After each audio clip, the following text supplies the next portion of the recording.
Top stories at 3. The reconstruction of Lilian Ngoyi Street hit by delays and impeachment trial of Yoon Suk-yeol begins.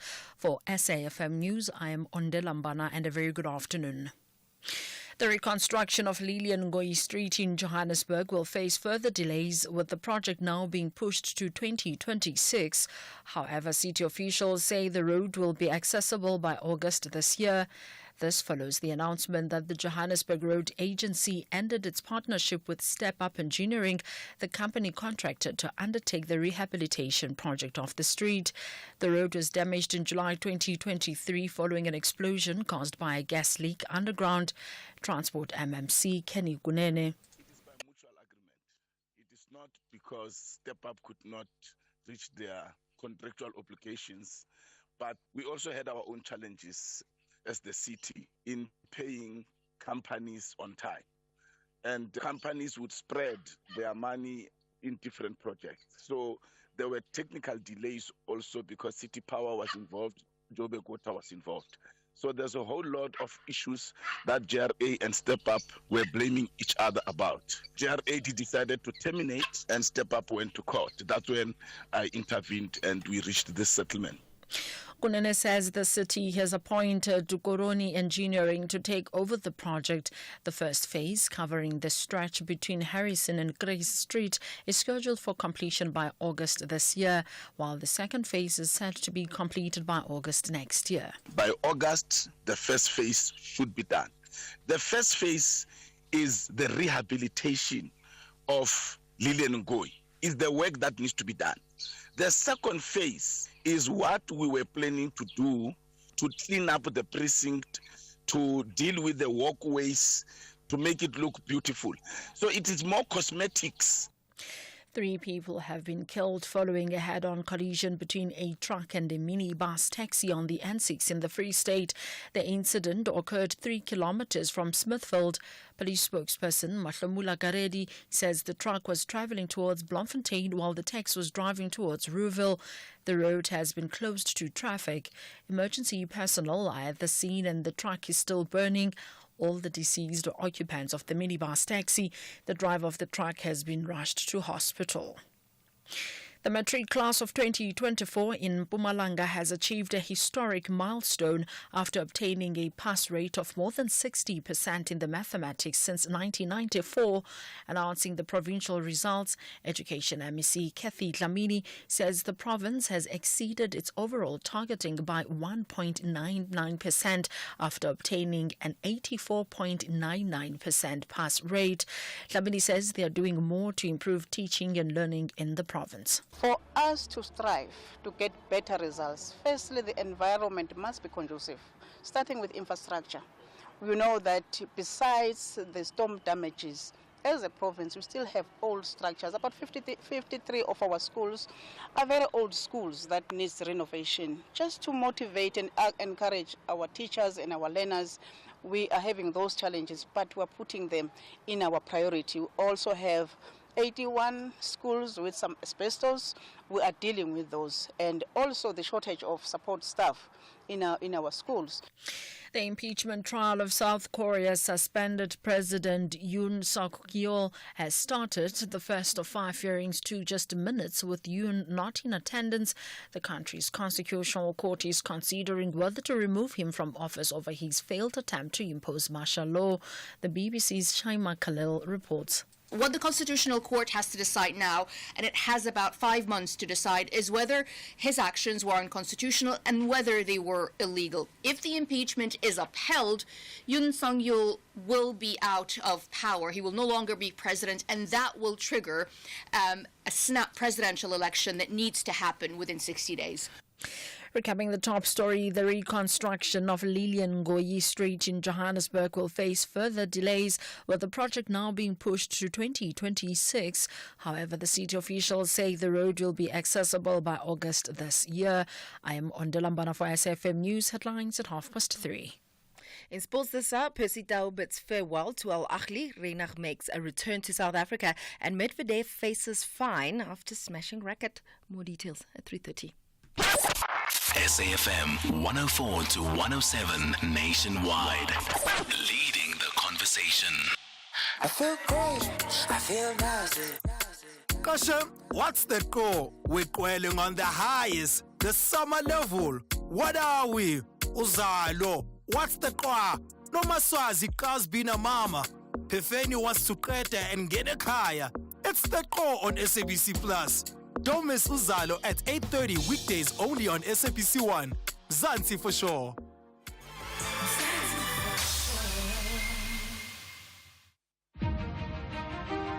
The SAFM Playwriting Competition is closing on the 3rd of February 2025. Explore the theatre of the mind and write your 60-minute radio drama play and email it before 5 p.m.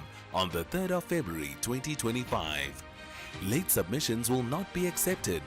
For further information about the competition, visit safm.co.za or send an email to drama@safm.co.za. SAFM, leading the conversations that move us.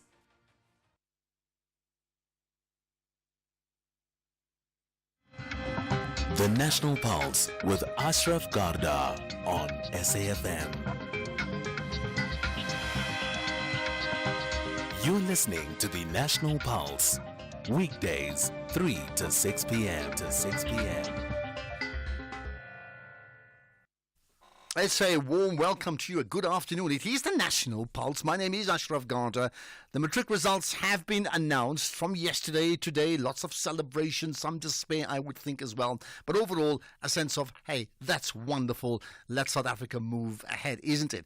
So what for you moves the National Pulse today? You have your own opinions. As always, love to engage with you, and we'll try and get as many calls and WhatsApps and Twitter comments as possible to call in 086 000 2032, and then you can text us in via WhatsApp, text or voice note 0614 104 107. I can tell you now, we'll talk about just that, the issue of the matric results and Edwin Naidu's thoughts about it. But beyond that, we'll also talk about a potential truce between Gaza in the Middle East, Palestine and Israel that may well be imminent. Tembisa Fakude will talk to us about that. Beyond that, there's lots of different takes around it. There's school actually starting tomorrow, and there's been concerns in the KZN region around schooling, so we'll talk about that and some of the other developments that are taking place, including, you may be aware, the issue of the Stilfontein mine. Again, I think 9 bodies recovered today, but that's not all. There's a whole lot more. And I'll tell you what, as a general theme, I'm very keen on this, right? Besides celebrating big wins regarding matric, I'm particularly interested in, if it could be a person, it could be a school that comes from a very disadvantaged against the odds background, which is, by all intents and purposes, they should not have succeeded, but they have. I'm not worried about how many A's. I'm talking about whether the school overall has succeeded or the person. So if you have that story of adversity from triumph coming out of adversity, I certainly want to know about it. And I'll tell you what, probably the best way, just, you can call in or you can send us a WhatsApp or tweeting out. Just use the hashtag The National Pulse and then tag me, Ashraf Garda, as well as tag SAFM Radio. Right, let's get to the first things first. Now, my guest is Edwin Naidu, who is the head of Higher Education Media Services. And, of course, he's a communications expert. Edwin, appreciate your time. Thanks for connecting to the National Pulse. Good afternoon, Ashraf. Good to talk to you again. Yeah, it's been a long time. Now, interesting. Yep. We talk at a time of significance because you've put together a piece. In the build up to the election, to the results, right? And the headliner is very, very provocative, celebrating matric mediocrity while glossing over failure. This, of course, was before the results were announced, right? So let's go for it. What do you mean? Well, I think, annually it becomes sort of a circus where you're celebrating the results, the good results, and no doubt hard-earned and hard-worked for results of a good few. Yet, annually 300,000 pupils join the ranks of unemployed. And if you look at it from yesterday, or from the results announced, 337,158 are eligible for a bachelor's pass. That means they can go to university. And the total overall number of students or pupils that received NSC, National Senior Certificate, is something like 615,429. So the total number that sat the exams is something close to 900,000. So, on average, for the last 30 years, 300,000 pupils from matric joined the ranks of unemployed immediately on the school finishing. So when I say it's not reason enough to celebrate, I mean that, annually we just accept it as part of the cause that 300,000 people join the ranks of unemployed when we should be finding out what's going wrong, where are they heading, and instead of swelling the numbers, annually, because you look at it, South Africa has 12.2 million unemployed people, and last year, something like 17 million people aged between 15 to 60 were not in education or employment. So there's an employment crisis, and matric is contributing to that. And, I don't mean to sound like a party pooper, but I think the reality is that the system is destined to create failures rather than, success that we want to build a winning nation. Okay, so let's just rewind in terms of what we have now. The results, and of course, there's the independent board in terms of, what would be called traditionally private schools and then government schools, from 98% on the one hand to something like 87% on the other. Are you saying that is, in fact, matric mediocrity? Well, I think, when it depends on how you look at it, which end of the glass is full, because you're looking at the statistics annually, they've been going up.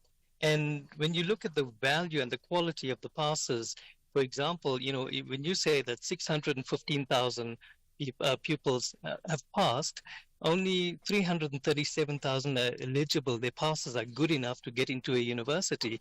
And then if you look at universities itself, only something like 120,000 pupils will be accepted at universities. So, annually you're churning out these huge that are passing, but what are you leaving them there out for? And yes, many people will tell you that TVET colleges is billed as the next big thing, but the failure rate at TVET college is so high, the standards are not at the level that we want. And I think we're looking at a system that's, producing passes, but not producing quality and not producing, the adequate opportunities for pupils to become successful. Okay, so if you're saying that what we currently have is, to quote you, celebrating mediocrity, right? Then what for you would be celebrating excellence? What would be the measure for you of let's call it a distinction in as far as the matric results are concerned? Well, I think, you want the quality, your overall quality, to reflect actual quality, not to say that, hey, we've got 87% of the system passing, but the reality is, when you have 850,000 or close to 900,000 pupils writing the exams, and you only can take 120,000 to university, I think, and then you have 300,000 that fails, you're actually wondering, what is success? Because you're celebrating the success, and I'm not saying people shouldn't be applauded for the good work they're doing. They should be, but the reality is, where to? What opportunities are you creating for pupils to excel, for pupils to have opportunities to do better, and to contribute to the economy, to contribute to their personal development, to solve the country's challenges, so to speak. So let's pick up on that, on the figure you've mentioned, I think 2 or 3 times, 300,000. Are you saying we're not talking about learners who failed matric, we're talking about 300,000 learners who actually did not even get to matric? Is that correct? 300,000 who started correct. grade 1 yeah. 12 years ago, right? Yeah, that's correct. That's actually this, when you do the math, you have 900,000 that sat for the actual exams. So 300,000 that I'm talking about is from the current, but there's also another figure of pupils that don't finish the system, that don't complete from grade 1 to matric. And that's between 300, the estimate is between 300 and 400,000. So a lot of people are not completing schooling, meaning that the schooling system is flawed, and we're not looking at why. We need to have, a proper audit of what's happening? Why is this not And that solving figure, the and that figure of problems? 300,000, 400,000. I mean, are you able to tell me if we sort of did a track of the last 10 years, is that similar every year, that 400,000 learners do not actually get to matric? Actually, that figure has been consistent annually for the last decade or so, and the department officials have already, confirmed that on many occasions.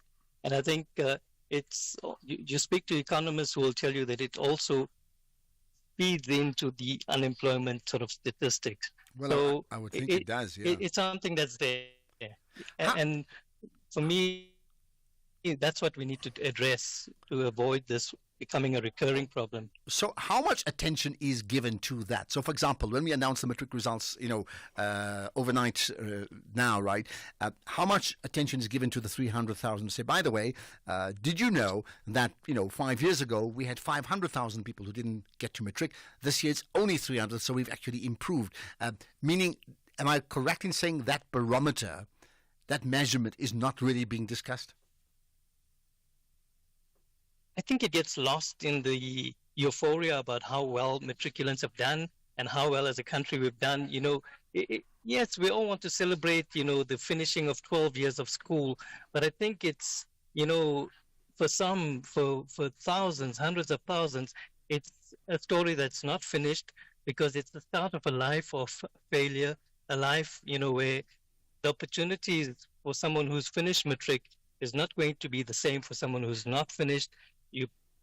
You will find that, job opportunities will not be there. And yes, government says millions are pumped into skills development or skills through sector education training authorities, but we know that very often that's not the only solution, and it's not even the cure. So I would say that, there needs to be proper attention given to this so that you find what can be done to avoid this. You need a system that's effective, a system that's working.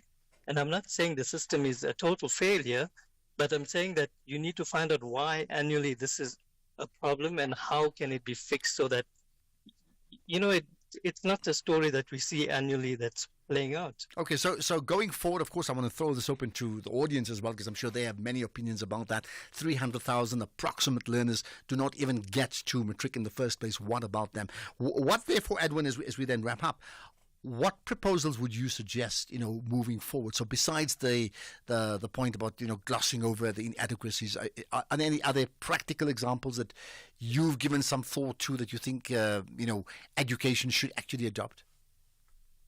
Well, I think there needs to be national understanding that these pupils are falling through the system and they shouldn't be forgotten. We should be finding a way in which we look at how schools can be changed. Maybe it's curriculum change to ensure that, kids are not left and falling off the system as they are. I think you need to find proper solutions. Educationists would probably have better answers in terms of what do you do. Many people seem to think that matric examinations is not the way to go. There need to be other different ways of interrogating pass or fail, or how one gets through the schooling system.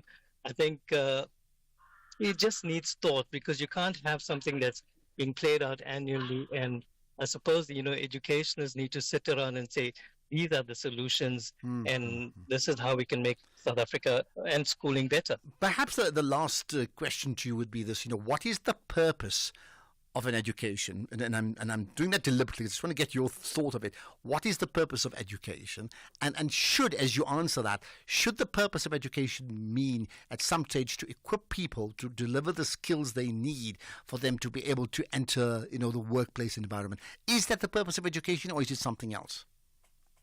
Well, I think the purpose of education is to equip one to survive in society, to have the knowledge to be able to study further, to have the means to be able to contribute to one's family, to one's economy, to one's society, and to just be a better person and be able to understand dynamics better.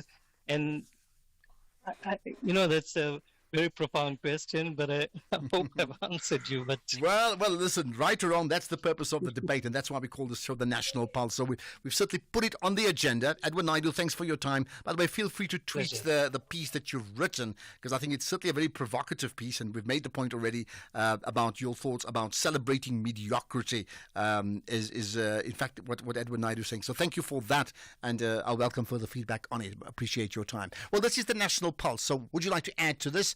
086 000 2032. Do you think that's true, that by and large, with 300,000 learners not even entering matric, there's a distortion of the results? This is very different to even what Musi Maimani was saying yesterday about the 30% pass rate for certain subjects. We're talking about so many don't even get to that matric level. Why are we not measuring that? Do you have an opinion on that? I certainly want to know. This is the National Pulse. Outsurance has another random fact for you. In 1998, 500 grams of sugar cost about 3 Rand. Now, it's about 20 Rand. There's nothing sweet about how the cost of living has gone up. But even in times like these, Outsurance is committed to saving you money on your car insurance. SMS out to 30754. That's out to 30754 for a quick and easy way to save. Let's hear what Rosemary has to say about the saving on her 2019 Ford Figo. I phoned into Outsurance to get a quote. They were super efficient, super quick. I'm saving 421 Rand a month. I'll stick my neck out and tell them to phone Outsurance. Enjoy life-saving services like Help It Out with 24/7 access to panic assistance, roadside assistance, and home assistance with just a tap on the app. SMS out to 30754. That's out to 30754. With Outsurance, you always get something out. A licensed insurer and FSP. Limits apply. T's and C's online. Abafana West 10 and the Rockets are both looking for a decent spot in the top half. They are all confident they will walk away from the battlefield with jubilance. This is the Betway Premiership. Catch the great passion and drama of Mzansi's beautiful game. Golden Arrows FC takes on TS Galaxy FC on Saturday, 18 January, live on SABC1 at 2:30 p.m. and SABC radio stations at 3:30 p.m. Also available everywhere for everyone, always on SABC Plus. Proudly brought to you by SABC Sport. For the love of the game. Besties, friends, fam. This summer isn't just a season. It's how we live, and at S3 we're doing the most. So go ahead, have seconds. Bring the extra friend. Heck, turn it into a party. Because it's the festive that never ends. So why settle for one show when you can do the most? Come on, pile on the activities this summer. We're cooking, binge watching, braaiing, and serving nothing less than the most. Do the most with world-class entertainment. Download SABC Plus and stream your favorite anytime.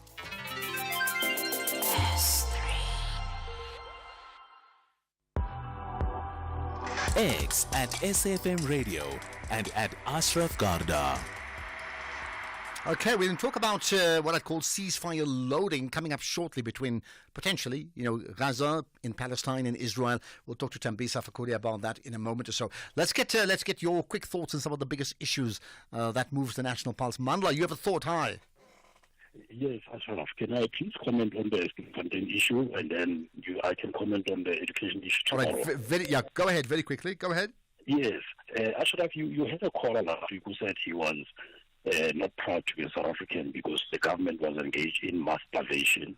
And that's actually, it wasn't a call. It was a guest to, I think on Thursday, Friday, who actually said, I am ashamed to be a South African. Yes. Yes.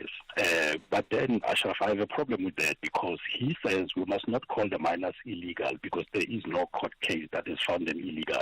However, he has the right to say the government is engaged in mass starvation. Which court case has determined or which medical report has determined that this starvation is due to the government's actions and this starvation is due to the other miners underground who are taking food away from those who are weaker? That's the first issue, Ashraf. And then the second issue, Ashraf, if I decide to engage in a dangerous activity like bearing arms and go and rob a bank, I'm responsible if I die. And so these miners, if they go down a dangerous shaft, they are responsible, and also those that recruited them illegally, they are responsible. So he should be angry with the people down there and not with the government that is trying to save our own mineral wealth. This wealth, Ashraf, belongs to all of us. Perfect. Mandla, I think you've raised a very important point in terms of his clear position with regard to miners is not as clear when it comes to government accusing them of, in fact, murder as well at the same time. So I hear that. Thank you for that call, Mandla. More from you whenever you're up for it here on the National Pulse. Let's now move on. We chat to Thembisa Fakode, Senior Researcher or Research Fellow and Director at the Africa-Asia Dialogues, AfroSud. Thembisa, appreciate your time. Thanks for connecting on the National Pulse. Thanks for having me. Thank you. It's a significant time, I would think. I've just tweeted saying ceasefire loading. Is that accurate? Well, it was accurate, but it has happened so many times before, and the Israelis have not been willing to enter a ceasefire. We've had a lot of reports from Hamas insisting that they are ready for the ceasefire, and often at the 11th hour, Israeli government led by Benjamin Netanyahu will pull out of those possible agreement on ceasefire. So, yeah, it's cautious optimism that I think we need to take right now with this announcement. Okay, so help us understand this. You say with this announcement, so has an announcement been made? Who's made the announcement? And why the sense of cautious optimism this time versus any other time? Americans, for the first time, called a press conference. So all journalists were invited, and a statement was made, including the emphasis of that by Joe Biden. And Donald Trump also tweeted that something will happen probably before the end of the week. So you have the incoming president saying that, the current president saying that, and there was a press conference that confirmed that. But again, we also hear that for the first time, the Hamas representation and Israeli representation, including the United States, are for the first time meeting in the same building.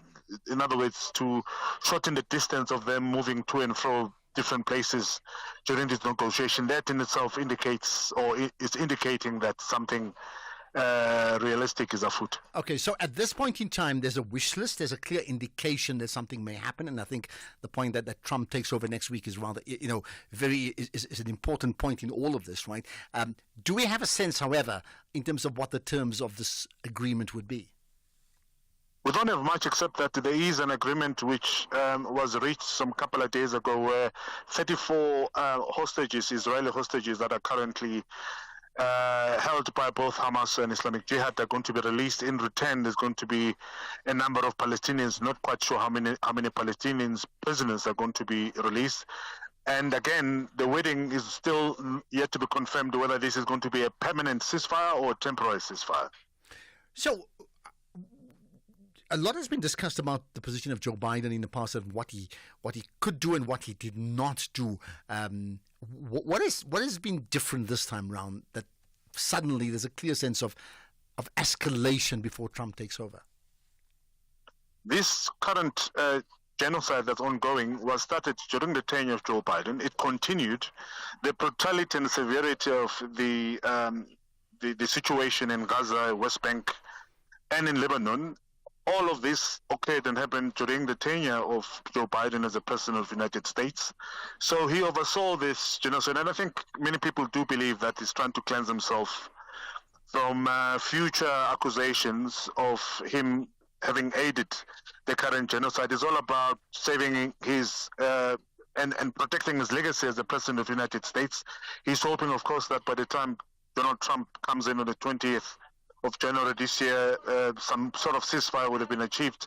But I think it's too late in the day. The person that will always be remembered, or government that will always be remembered, is that of the government of the U.S. led by Joe Biden in assisting Benjamin Netanyahu and all the brutes in Israel from continuing with this genocide, and including not only, by the way, Gaza and the West Bank, but also in Iran, also in Syria, and in Lebanon. Interesting. I mean, you talk about genocide and you talk about brute as well. Do you have a sense, therefore, as we wrap up, that this is an attempt to save face, and if so, on whose behalf? Absolutely, it's an attempt to save face, particularly that of Joe Biden. This is the last in his political career, and I don't think he's going to come out clean out of this. Someone once said that you enter into politics with a clean slate, but very few politicians go out of successful. And I think this will forever haunt, and it will always define the political and the presidential tenure of Joe Biden as that which aided genocide in Gaza and in Palestine. All right, we're on to news time. Quick answer. Have you been able to pick up any response so far from either the Israeli side or Hamas that suggests that, in fact, this time around they will sign on the dotted line? Yes, 60 to 70% chances are they're going to sign. Interesting. We will talk about that if and when they actually do it. Thembisa Fakudi, I appreciate your time commenting here on this ongoing issue coming out of an ongoing war that started October 7th. Some say even much more before that, but hopefully it'll come to some sort of fruition sometime very, very soon. From AfroCID, the director there at Thembisa Fakudi. Right, let's get the news headlines now. It's 3:30 years on Della Mbana. Thank you, Ashraf. In the news headlines, the reconstruction of Lilian Ngoyi Street in Johannesburg will face further delays, with the project now being pushed to 2026. However, city officials say the road will be accessible by August this year. Police in Gqeberha in the Eastern Cape are investigating a case of attempted murder after a 4-month pregnant female employee was shot through a drive-through window in one of the fast food outlets. And Spain is planning to impose a tax of up to 100% on properties bought by non-residents from countries outside the EU. A full update follows at the top of the hour.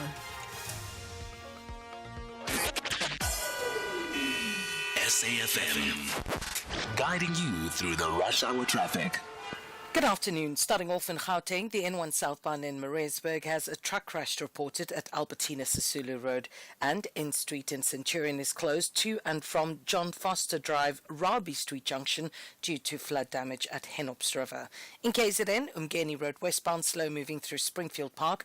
Old North Coast Road is closed just north of Columbine Place, and South Coast Road slow moving through Claywood. In the Free State, on the N6, a fatal crash just north of Smithfield reported, so expect delays. In Cape Town, the M5 northbound slow moving towards the N1 Kuburg interchange, the N2 Nelson Mandela Boulevard outbound slow moving towards Hospital Bend, and Bakenkracht Street outbound is slow moving towards the elevated freeway. With your traffic update, I'm Irma Jean. This is SAFM Sports with Tuming Khapele. Right, our very own Minister of Sport. I can think of many things to talk about, including a footballer who played for Al Ahly, who's now moved on elsewhere. But who am I to decide? You tell me what's the big stories in sport. Well, you guessed right. A very good afternoon to you, Ashraf, and our listeners. Well, SA forward Percy Tau has penned down a farewell message to Egyptian giants Al Ahly after leaving the club to join Qatar Sports Club in the Qatar Stars League. Tau signed a 6-month contract with an option to extend it by 2 years. This is depending on how he performs at the club. And he reportedly joined the Qatar club, as I did say, for 6 months. And at Al Ahly, his salary was approximately 23 million rand annually, around 1.9 million per month. Now he's reportedly going to earn 16.8 million rand a month. Meanwhile, Orlando Pirates coach Jose Rivero says that they're looking to strengthen their squad after advancing to the quarterfinals of the CAF Champions League. Pirates registered a squad of 40 players before the tournament started, but 3 have already left the team as they now face a grueling last 5 months of the season, in which they'll be competing in 3 fronts. They have been linked with some top players in this transfer window, and Rivera has hinted that some additions can be expected this month. We have a fantastic group of players in terms of quality, talent, and also numbers, as everybody knows. But again, as I used to say, all the big teams, and we are one of them, have the responsibility and the obligation to keep one eye in the market all the time, every time there's an opportunity, and that's it. Teams are permanently looking for, but not only in the players' squad, it's also about coaching staff, it's about many things that we try to do in order to be more and more competitive. And if it's not in this window, it's going to be in the next one. But the club, obviously, it's always trying to to strengthen the team, and like you said, it's a market period now. Let's see what happens with all of us. Elsewhere, the Premier League have confirmed that all 20 clubs complied with the profitability and sustainability regulations for last season. The PS regulations allow Premier League clubs to accumulate losses of no more than £105 million, which is around 2.4 billion rand over a 3-season rolling period. In the meantime, Manchester City are still awaiting a final verdict following the dispute with the Premier League. In February 2023, the Premier League charged its champions with 115 alleged breaches of financial regulations. In rugby, the Stormers have confirmed the signing of Cobus Reinach for the 2025-26 season. Reinach will make his return to South Africa at the end of the current season after a 7-year spell abroad in England and in France. And Director of Rugby John Dobson says that Reinach's profile fits perfectly with the style of play that the Stormers are known for. In cricket, the Sunrisers Eastern Cape posted 113 all out in the SA20 match against the Pretoria Capitals at Supersport Park. Marco Jansen top scoring with 4 fours and 3 sixes in his 51 from 35 balls. And the last time I checked, the Pretoria Capitals needed 64 more runs to win. And then in tennis, Alina Rybakina needed just 53 minutes to reach the Australian Open second round with a dominant win over Australian teenager Emerson Jones. Rybakina served 11 aces and hit 26 winners in a 6-1, 6-1 win. Meanwhile, Daniil Medvedev faces a hefty fine.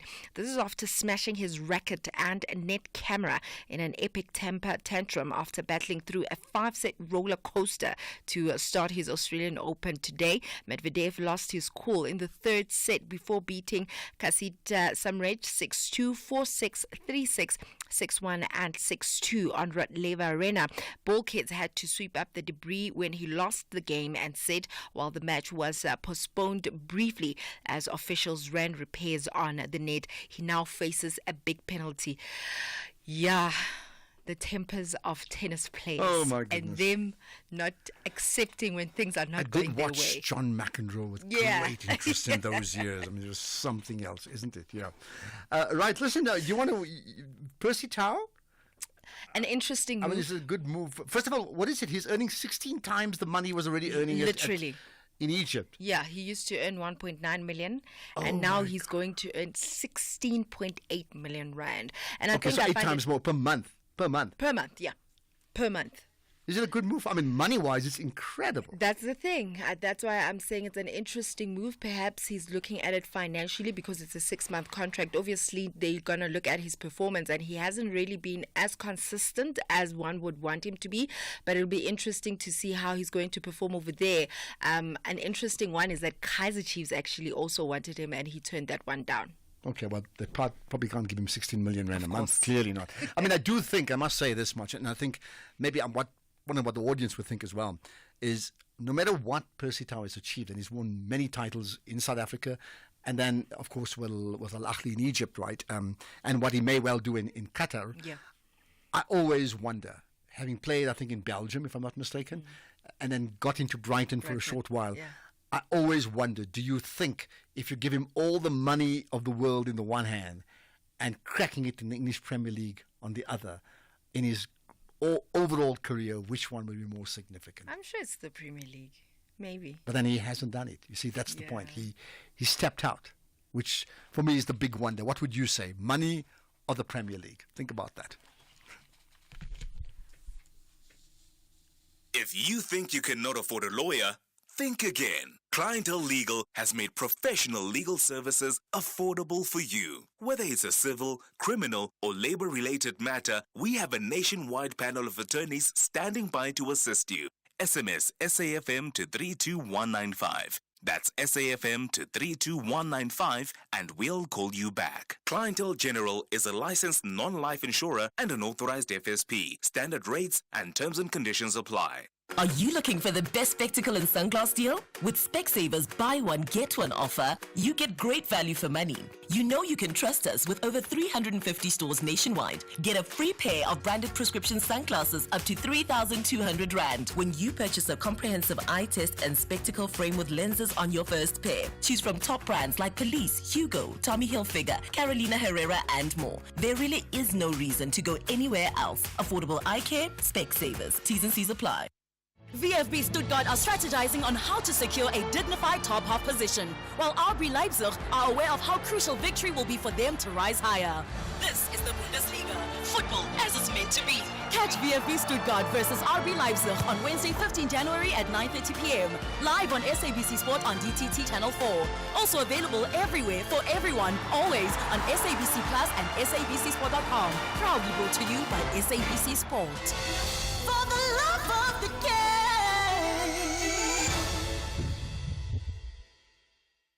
Just last month, it was December, the season to be merry, or December, for those who know that it's not just a month, but a lifestyle. Now it's January and life is threatening watching financially. There's back to school and your own goals, and January is on everyone's lips. Mara, you can get the relief you need right now and start the year strong with the personal loan from Nedbank with access up to 400,000 Rand. Search Nedbank Personal Loans and get a loan that offers you more. Nedbank. See money differently. We're a licensed FSP and registered credit provider. T's and C's apply. The National Pulse with Ashraf Garda. Okay, you may be aware we've done some tweaking as we get into like the first week of the business year of the National Pulse, right? And one of them is that we will, as a block, take as many calls as we can. Calls, WhatsApp, voice notes from around 10 to the hour every single day. So 10 to 5, 10 to 4, 10 to 6, but definitely 10 to 4 coming up shortly. We will take as many calls as we can for you to effectively get whatever it is you want to get off your chest. And I'm sure you may be. By the way, if you're listening for the very, very first time, tell me where you're listening from and why. I'd love to know. 086 000 2032. WhatsApp, text, voice note 0614 104 107. Percy Tau, all the money in the world versus cracking it in the Premier League. Which one would be more significant for him? What do you think about that? Let's talk now about a development that we touched on last week, in fact. And that's the issue of the Ethiopian nationals. You remember 28 of them, undocumented, I understand, were found and therefore rescued in Sandringham, northern Johannesburg. And the allegation is they were victims of human trafficking. So what exactly is the position of these 28 people? Pilani Nkwalazi is the spokesperson for the Hawks. Appreciate your time, Pilani. Thanks for connecting to the National Pulse. Thank you very much for having us as the DPCI. Good afternoon to you and listeners as well. Thank you. Now, of course, we heard about this last week, and it's a horrific story. And I understand that besides the 28 that were found or rescued naked, I understand there were many others who also fled, thinking they may be arrested or whatever. I'm not too sure.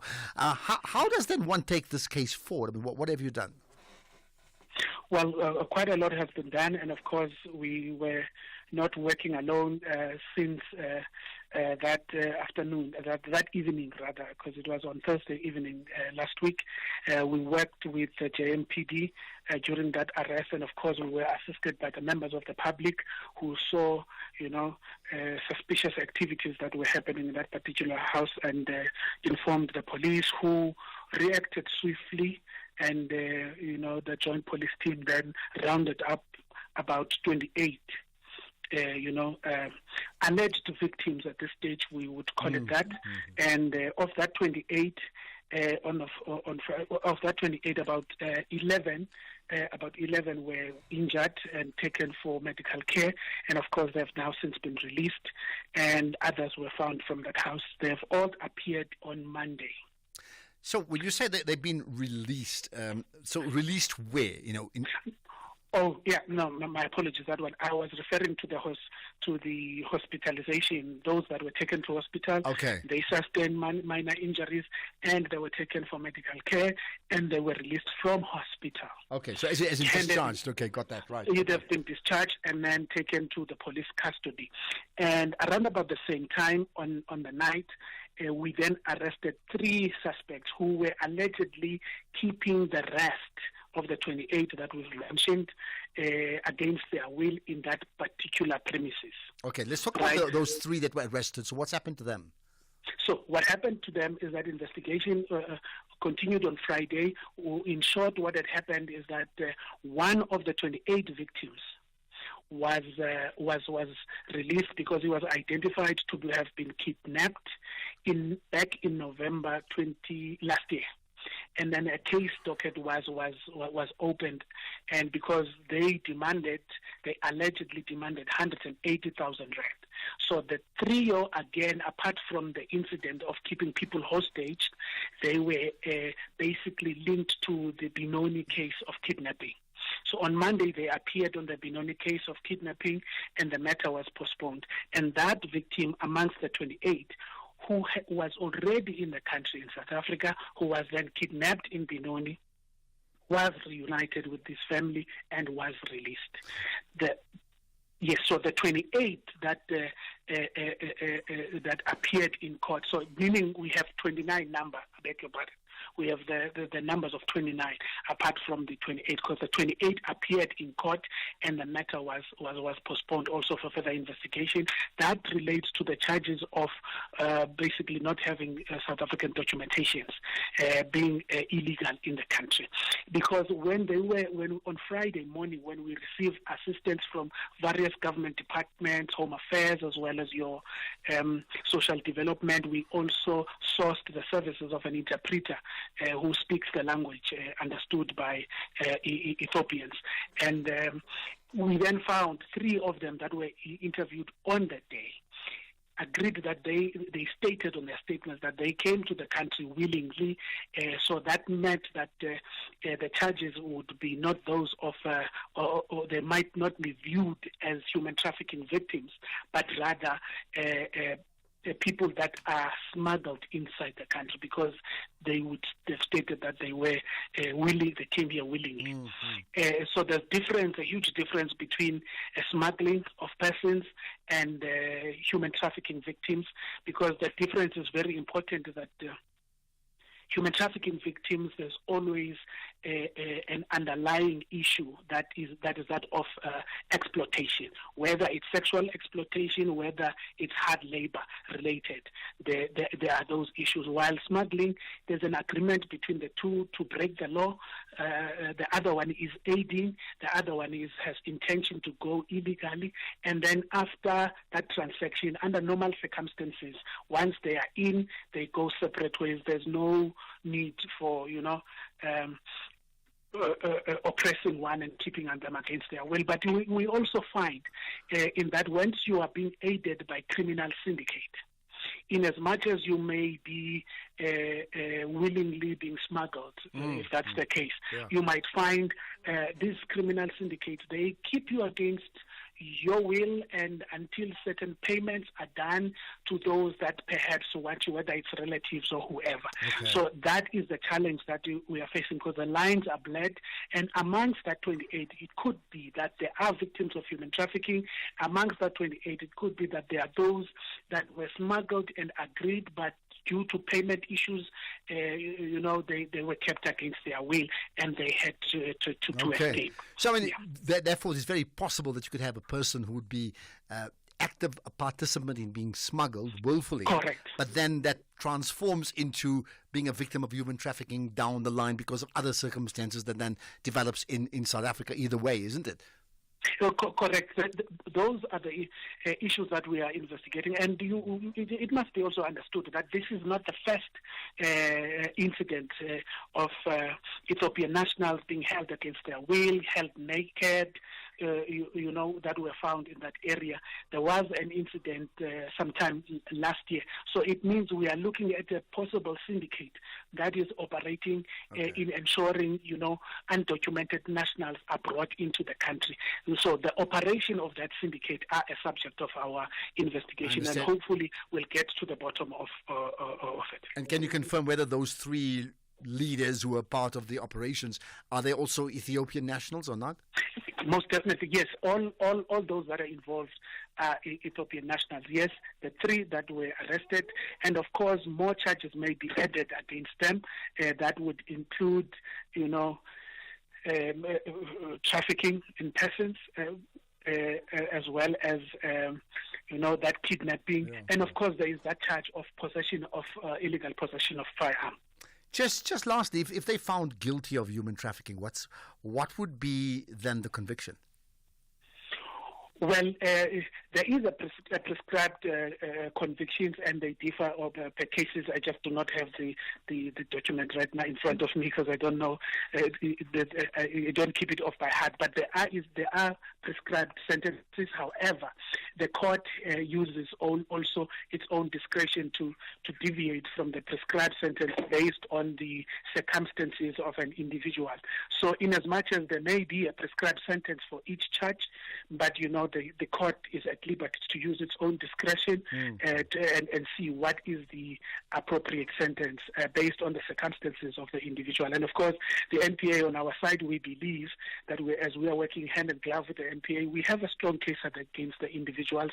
And of course, there are other sister government departments that are assisting, like your Home Affairs, as well as the social development, and also the assistance that we are getting through these government departments in providing the interpreters. All right, let's leave it at that, Philani in Kwanazi. I'm sure you're going to update us as and when these further developments come to the fore. Speaking on behalf of the Hawks, I think the bigger question is like human trafficking, certainly regarding these Ethiopian nationals, as has been confirmed by Philani, is like the norm. There's also been huge outbreaks of kidnapping, and I'm talking about business people coming through from Mozambique to many parts of South Africa. It's a big business, and it's really, really scary. And you wonder, like so many other ills in South Africa, how do we put a clamp on this? It can't just be a case of maybe. It has got to stop. What about your suggestions? This is the National Pulse. I feel great, I feel nice. Kosha, what's the goal with coiling on the highest, the summer level? What are we? Generations the legacy. Kabisi's call for Kumo's side eye. That quasha of the drama context. It's churchy Christmas vibes. It's the core on SABC Plus. Don't miss Generations the Legacy at 8 weekdays on SABC 1. Zanti for sure.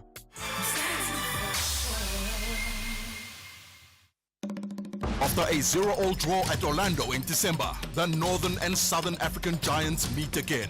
The Red Devils want to create a happy mood for their fans, but the Buccaneers want to destroy the Pyramids by collecting maximum points. This is the Total Energies CAF Champions League. Witness the incredible flavor of African football. Al Ahly Sporting Club versus Orlando Pirates FC on Saturday, 18 January at 6 p.m. live on SABC 2. Also available everywhere, for everyone, always on SABC Plus and SABCSport.com.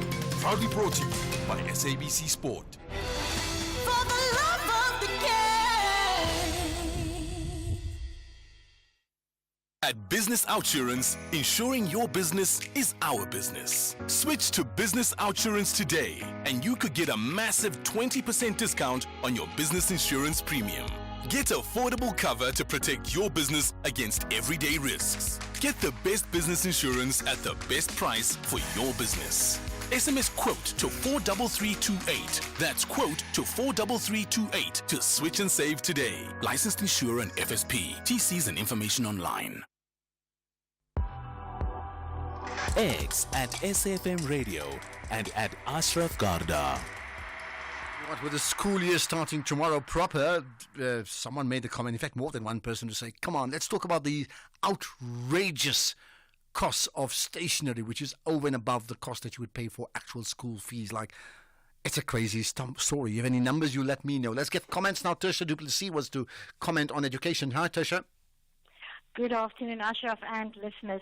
So I have not been listening all afternoon, so if I repeat myself, just stop me and I'll move on to Right, go another ahead. topic. That's fine. Okay, so I am an educator. I've been in education for at least 20 years, and since 2024, I've been running a small homeschool tutor center, mostly for learners that fall out of the school system.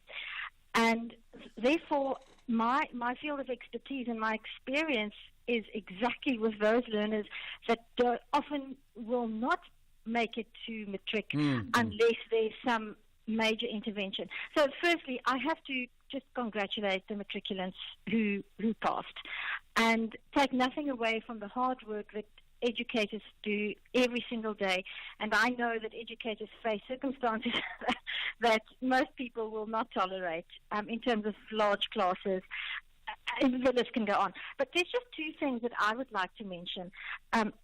Having two of my own children pass matric with good results, and my youngest is now doing the Cambridge curriculum, so I'm familiar with another curriculum, and my son is exactly the same age as these matrics. He's 18 now, and that has made me aware of how many even matriculants with good results don't pass their first year at university. Yeah. That is a red light, a red flag, in my opinion. And what does that say when you say red flag? It tells us what? It tells us that perhaps it's not good enough to pass 3 of your subjects with 30% and any. So I just want to explain how that works. So it's not as if you have to pass maths with 40%. You have to pass one language with 40%, and that can be home language or additional language. And then 2 other subjects, you have to get 40%. So that means life orientation is probably the other subject. I don't have statistics on this. I'm guessing. But so 40% for 3 subjects, of which one is a language. And then the other 3 subjects, you need a 30% pass rate. I mean, that is just, if you know 30% of what you're supposed to know, I really think that Yeah. is Okay, I'm just going to push you because of time. And I hear that it's something we've chatted. In fact, I had a very interesting conversation with Musi Maimani about it yesterday. Check it up as a podcast. It's available, safm.co.za. So Tertia, from where you sit now, right, are you suggesting, forget even the 30 or the 40%, right, that even the bachelor's pass that we talk about, right, is still represents a jump too high even for people getting into university in the first year? Absolutely. And I will tell you, I have a piece of statistics here. So I did a little bit of research this morning about the National Benchmark Test. So this is a test that about 50,000 matriculants who want to gain entry into university are required to do that. So that means that even universities, especially in some subject areas or fields of expertise, recognize that passing with a bachelor's degree is not necessarily good enough. So so students have to do these the national benchmark testing. Okay, it's not enough. I'm going to move on. I hear you. I think thanks for raising it because it is an important issue. One thing is passing with a bachelor's university entrance, and the other is what is the value of even that university entrance anyway when so many people drop out after that first year. Tertia du Plessis in Worcester, thank you for your comments. Right, let's get another opinion. To Bushbuck Ridge we go. Dr. Joseph, hi. Hi, Ashraf, and how are you? I'm very good indeed. Right, go for it. But yeah, I just want to weigh in on this issue about the pass rate. Yeah. I think it has been debated for many years now. And I remember many times the spokesperson of the Department of Basic Education, Mr. Elijah Mhlanga, has been at pain to try to explain this. And now, here is the thing. What they are measuring and what the argument that I recently heard from one of your guests a little while ago was that about tracking people who are not part of this equation, meaning those who started whenever. Who dropped out, yeah. Yes, who dropped out.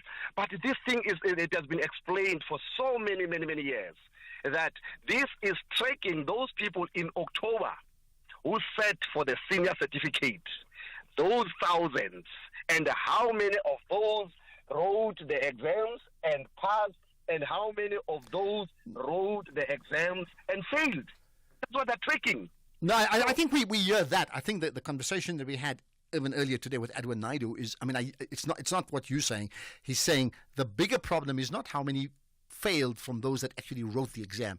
It's how many who never even got to write the exam in the first place because they dropped out a long time ago. And why is that issue not being addressed? Because that's the crisis. Different equation.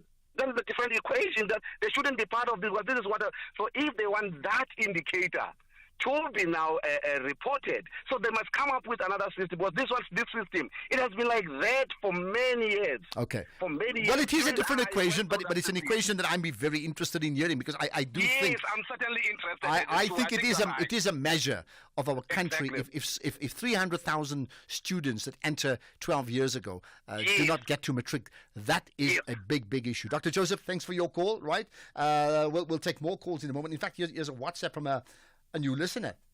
Today was my first time on SAFM. It was well recommended by Tulani Mufokeng from Alex FM, and this is Trevor Babua from Potchefstroom. Did you say Trevor? It almost sounds like you said Trevor Noah, by the way. But I heard the Trevor part. Thank you. Please continue listening. Would love it if you're listening in more often than not. Here's another quick comment. Let me just pick it up. On the issue of the miners. Good afternoon, Raf Gada. I'm a little bit concerned about those people who are dying in Stelfontein mine. Who will be responsible about those people who are dead in that mine? Is it government, or people who send them can't be responsible for that mess? Thank you. Well, maybe that's an ethical issue that will come up now, isn't it? Thank you for that. We'll take more comments as soon as we can. By the way, the issue of matric results in terms of the top performing province is the Free State. We know that with a pass rate of 91%. We will chat to the Premier of the Free State, I understand, just after the news at 4. Right now it's 4 o'clock. Here's the news.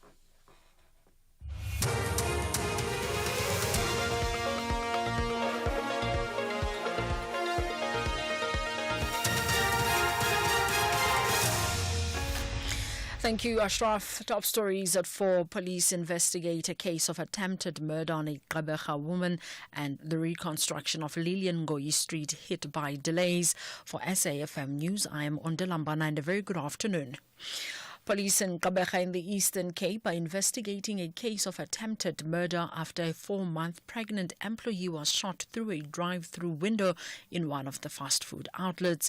Police spokesperson Andre Biertge says the incident occurred last night at a restaurant in Goyana Street in Zwide. It is alleged that an unknown male suspect shot a female employee of KFC through the drive-through window.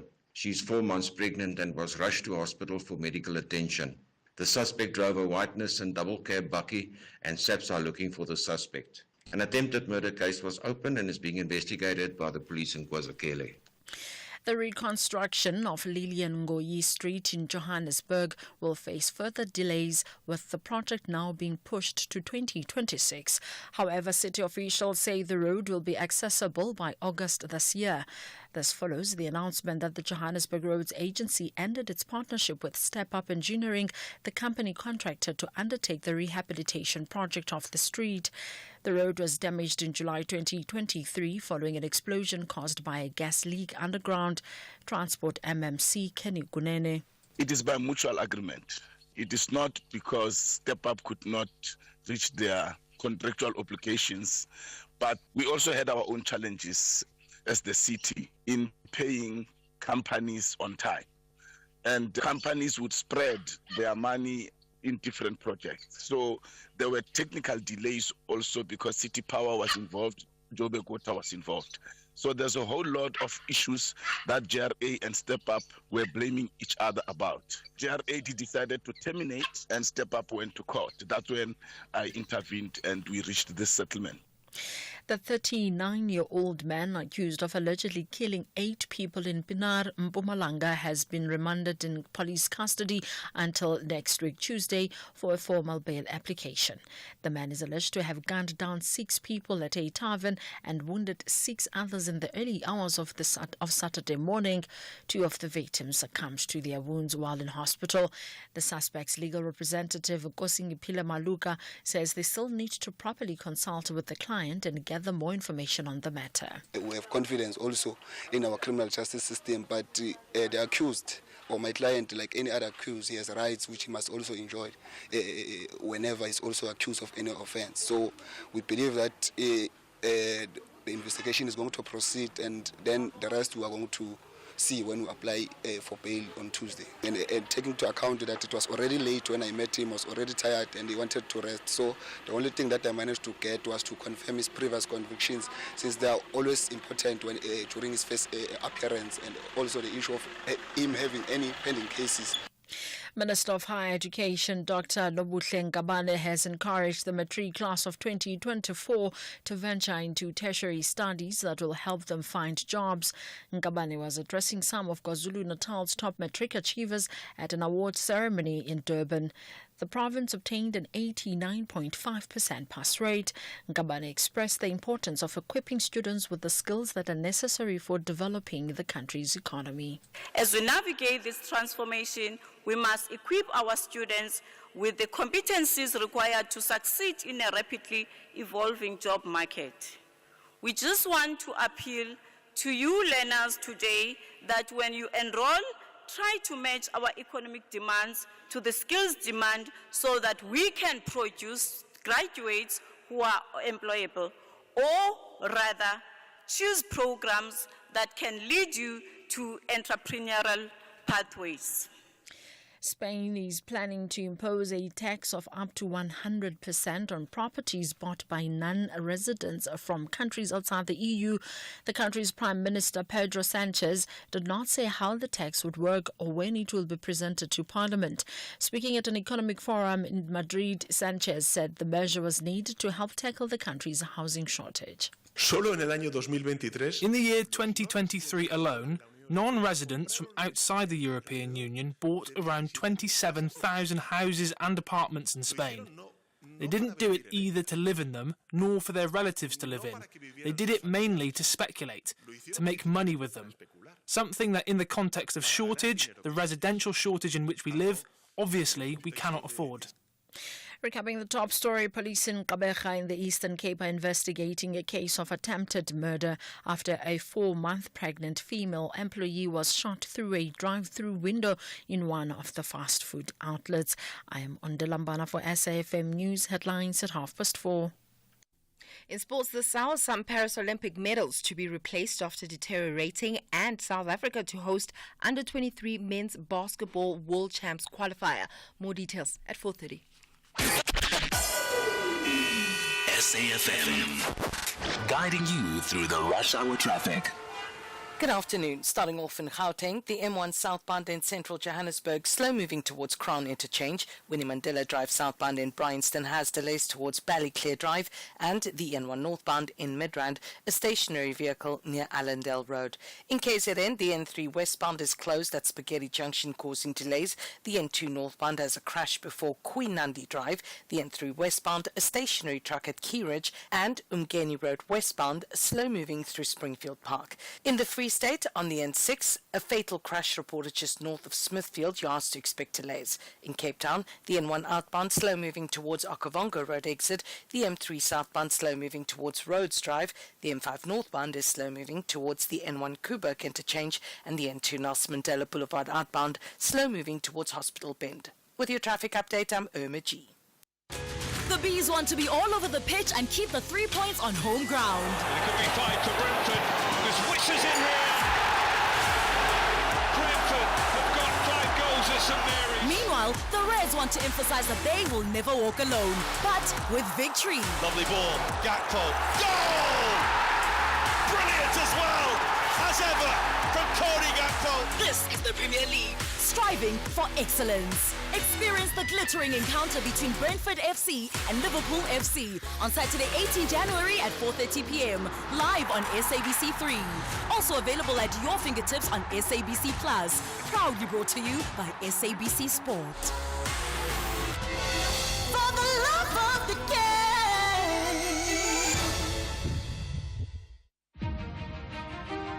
The SAFM Playwriting Competition is closing on the 3rd of February 2025. Explore the theatre of the mind and write your 60-minute radio drama play and email it before 5 p.m. on the 3rd of February 2025. Late submissions will not be accepted. For further information about the competition, visit safm.co.za or send an email to drama@safm.co.za. SAFM, leading the conversations that move us.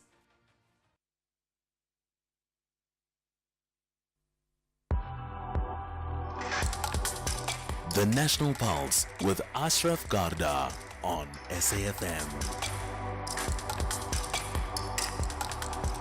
You're listening to the National Pulse, weekdays 3 to 6 p.m. So much to talk about regarding some of the biggest issues on the day. In fact, one of them that's so linked to what we're talking about, the Gauteng Premier Panyaza Lesufi, once, of course, Gauteng MSc for Education, says he's been quoted as saying that all matric students, and this is important, all matric students, private and public schools, must write the same exam, something they don't do at the moment. He's saying that since all students actually write the same tests and exams at varsity, they should do the same thing at school as well. It's an interesting thought in terms of why don't we. If you have any thoughts on that exactly, you tell me. We'll chat to the Free State Premier in just a moment, a celebratory chat, I can say. But let's pick up some of the other big issues that you want to get off your chest. Here's one. Good afternoon, Ashraf. Trevor here from the Eastern Cape. Ashraf, you know, we're doing our kids in South Africa a big injustice. It's not to lower that. We have lowered the passing rate to 30%. You know, the brain is so powerful. We're not even the most cleverest human being. Einstein haven't even used 1% of his brain. You know, we are making our children's brain lazy because the more every child has the capacity to be smarter than Einstein, smarter than Elon Musk. You understand? Because the brain has no limit in the brain. Thank you, Ashraf. Thank you. I tell you what, we need to get a complete explainer on this 30%, because my understanding is that it's not like your complete aggregate must be 30%. Not at all. In fact, yes, you probably can get 3 subjects that you can get above 30, but you must get others above 40. And if you're going to get a bachelor's pass, you've got to do much better than that, I can tell you now. But I think we need an explainer on exactly that. There's another issue before I get to the Premier that I think is important. The issue of the potential ceasefire loading in the Middle East. Hi, Ashraf. I think the ceasefire is just a ploy. It's just a thing so that Biden can say he achieved a ceasefire, and then when it fails the week after Trump takes office, he can blame it on Trump. But in actual fact, we know the ceasefire will fail. Israelis have no interest in peace. They have no interest in sparing anyone's lives. They are brute, like your previous caller said. Well, will it fail? I don't really know. The question is, do you want a ceasefire? All of us around the world who are connected in some way to the Middle East, but also far away in many ways. But do you want it to work or not? Interesting, I think Trump did say that if by the time he comes into office, if there's no ceasefire, and I'm quoting him loosely, saying something like, did he say all hell will break loose? Something along that line, okay? Okay, hold that thought. Let's get into the big issue, back to the results for Matrics 2024. So Free State is the best performing province of all with a pass rate of 91%. And I understand it's not just a one-off. It's been sustained success for the Free State. So let's get the thoughts of the Free State Premier, McQueen Joyce Letsuha Matai, who's with us right now. Premier, appreciate your time and certainly a time to revel in and pat yourself on the back, I would think. Good afternoon, sir. My voice is a bit harsh, but I didn't hear you clearly, but I'll try my best. It's a mix of celebration and the flu. Oh, you've been having a party. You've been having a party all night. No, we came from Cape Town, from the streets in Cape Town. We went to yesterday's function, but when you're in that mood, you have to put your nose and you relate to do all this things. I think yeah, okay. A bit fresh, but I'm ready for you. All right, thanks for explaining that. We'll certainly bear with you, right? First of all, I mean, well done. Well done to the Free State in particular. 91% pass rate. I mean, that's quite formidable. And significantly, I understand it's, 5 years running, I think it is, that Free State is the top province in the country? No, it's not even 5 years. Free State performance history can be traced as far as, I think, 2011, where we're at the 75.8%. But since then, the performance gradually improved, and we have held on position 1 for 8 years. There was just a break in between. I think it was in 2018. From there, we had 6 consecutive years on this position 1. Okay. And what is also delighting is that This time around, it's the improvement. It's on no-fee schools that we normally call them quintile 1 to 3. Okay, well, but that's fabulous, right? So there's been sustained excellence, which is fabulous. So here's the question: why? What has happened in the Free State? I think it's a dedication and a passion that our teachers have, but also as politicians, the executive for that I'm leading on this 7th administration, the moment I appointed Dr. Mabuya, who was also part of the team of Education DBE. She was once a DDG in the basic education. The curriculum that we are working at in the Free State is one of the people who also led the team that was really developing this curriculum. So I had confidence in Dr. Mabuya himself that I'm appointing a person who will not ask where's the door that goes to the other side, but who just get on the boots ready to push this. And I think she's one of the people who just got in that department and get it started. So as much as we know that by June we're not yet MECs, it was late MHB, she was appointed late in June, but she knows the department. But the support as well that we got from the team itself of executive, where we visited, we allocated ourselves to different schools just to motivate school. The injunctions that we had, where there were also issues of social ills, where we found that the learners were camping, but some families could not even afford to pay for learners. As you all know, that other schools will ask for a certain amount of money, that we came in there. And I'm happy that the 3 schools that I adopted during this period are the ones who really smart, so they outperformed. There one school in Grassland in Mangaunye promised me 85%. They are at 97%. The premier after delivery, because we had to deliver things like toiletries, and it's one of those schools that accommodates learners from very, very disadvantaged schools. This Grassland that gave us that achieved 97 today. The Reddersburg one that also gave us 90-something. These are the schools that we had some injunctions, and we were visiting the MEC was on the road show with the team, making sure that these learners have the support of the government. Okay. Now, when it comes to private schools, right, independent schools, and that number of total passes are 98% compared to, 87%, the argument for it is, besides the fact that they've got more resources being put in, that once a learner is like borderline, they absolutely identify that person and they support him or her in whichever way possible. They simply cannot afford that person to fail. And then the same thing, once the person is passing but not is borderline university entrance, they will do the same thing to make sure that that person will be well equipped to write that exam to get into universities. Do I take it that at your level, in a different way, that you'd apply the same principle? That means personalize every school's problems, every learner, and identifying it as quickly as possible and making sure that you equip them as well as possible to pass the exam, as opposed to just having the first chat with them like a few weeks before the exam.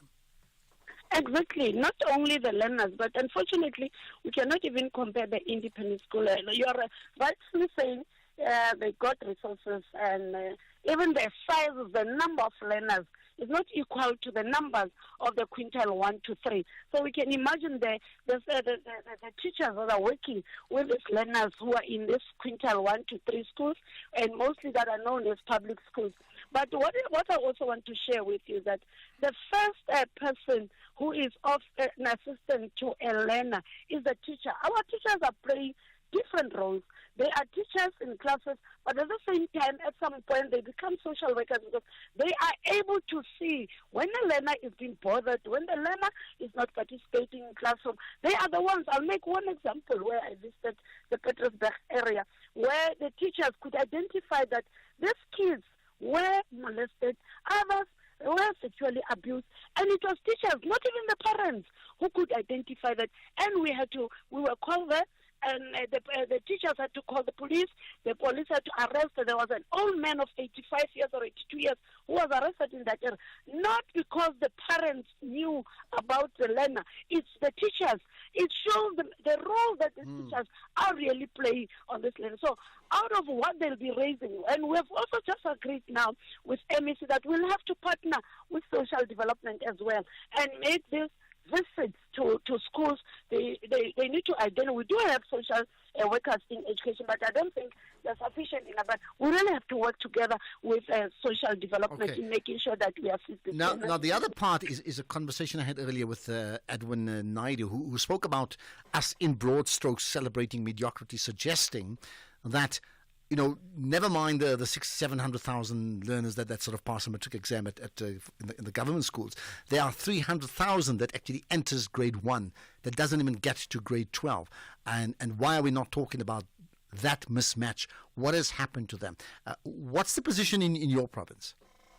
That mismatch is exactly what I'm raising, that we really need partnership, because some of these dropouts because of the social ills of different families. So once we work together with other departments, for instance, especially this one that I'm quoting of social development, we are able, it's not all kids that just drop out, but there are so many issues that affect these learners. Like I'm saying, even the ones that wrote now, you find that they are here, but they were saying to me, Premier, I'm here, but I'm worried about my family at home. What's happening with my family? And I said, why are you worried? It's because I left them with nothing when I took the 200 rands that they had. So those are the challenges that we still have that we need to address. And right there, we're able to get the addresses and visited the families and intervene as government. They say, what is that we can do? And this is exactly what we need to embark on. As the president has indicated, this year must be a year of service delivery.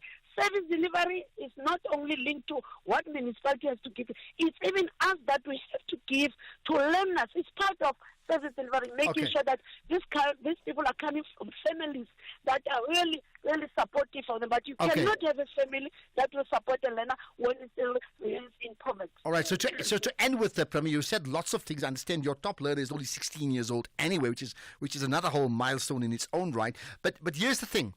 If I gave you a magic wand now and said, this is the one thing you can use the magic wand for, not just the Free State, but the entire country, to improve our education even more than where we are right now, how would you use it? Just a quick answer. On what thing? If I was saying, okay, one thing on your wish list that you'd like to see happen, very quickly. On the wish list? Yeah. No, like I said, the legacy of Ndate Magwema here in the States, we are going to make sure that as long as we can visit the schools, have the understanding, we are going to make sure that we are not in competition of number one, but we develop our learners and we make sure that these learners, the teaching and learning takes place in a healthy environment. And this NFC as well, we really need to improve on it in making sure that these learners have meals that can really sustain them up until late hours. All right, that's where we're going to leave it. Rest your voice, please do that. Premier of the Free State region, Premier McQueen Joyce Letsuwa Matai, appreciate your time. And fabulous how they're winning. 91% has been sustained success for just about a decade. Besties, friends, fam. This summer isn't just a season. It's how we live. And at S3, we're doing the most. So go ahead. Have seconds. Bring the extra friend. Heck, turn it into a party. Because it's the festive that never ends. So why settle for one show when you can do the most? Come on, pile on the activities this summer. We're cooking, binge-watching, braaiing and serving nothing less than the most.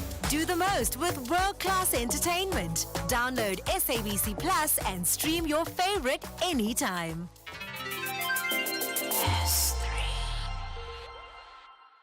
Owning a small or medium-sized business takes courage, skill, and determination. The Clientele Legal Business Plan is there to protect, guide, and assist your business in managing the legal risks. Let us handle your labor matters, employment contracts, CCMA referrals, and so much more. Our team of professional lawyers are standing by to assist you. SMS SAFM to 42770. That's SAFM to 42770. Clientele General is an authorized FSP and licensed non-life insurer. T's and C's online. Standard rates apply. VfB Stuttgart are strategizing on how to secure a dignified top half position, while RB Leipzig are aware of how crucial victory will be for them to rise higher. This is the Bundesliga, football as it's meant to be. Catch VfB Stuttgart versus RB Leipzig on Wednesday, 15 January at 9:30 p.m. Live on SABC Sport on DTT Channel 4. Also available everywhere for everyone, always on SABC Plus and SABCSport.com. Proudly brought to you by SABC Sport. For the love of the game.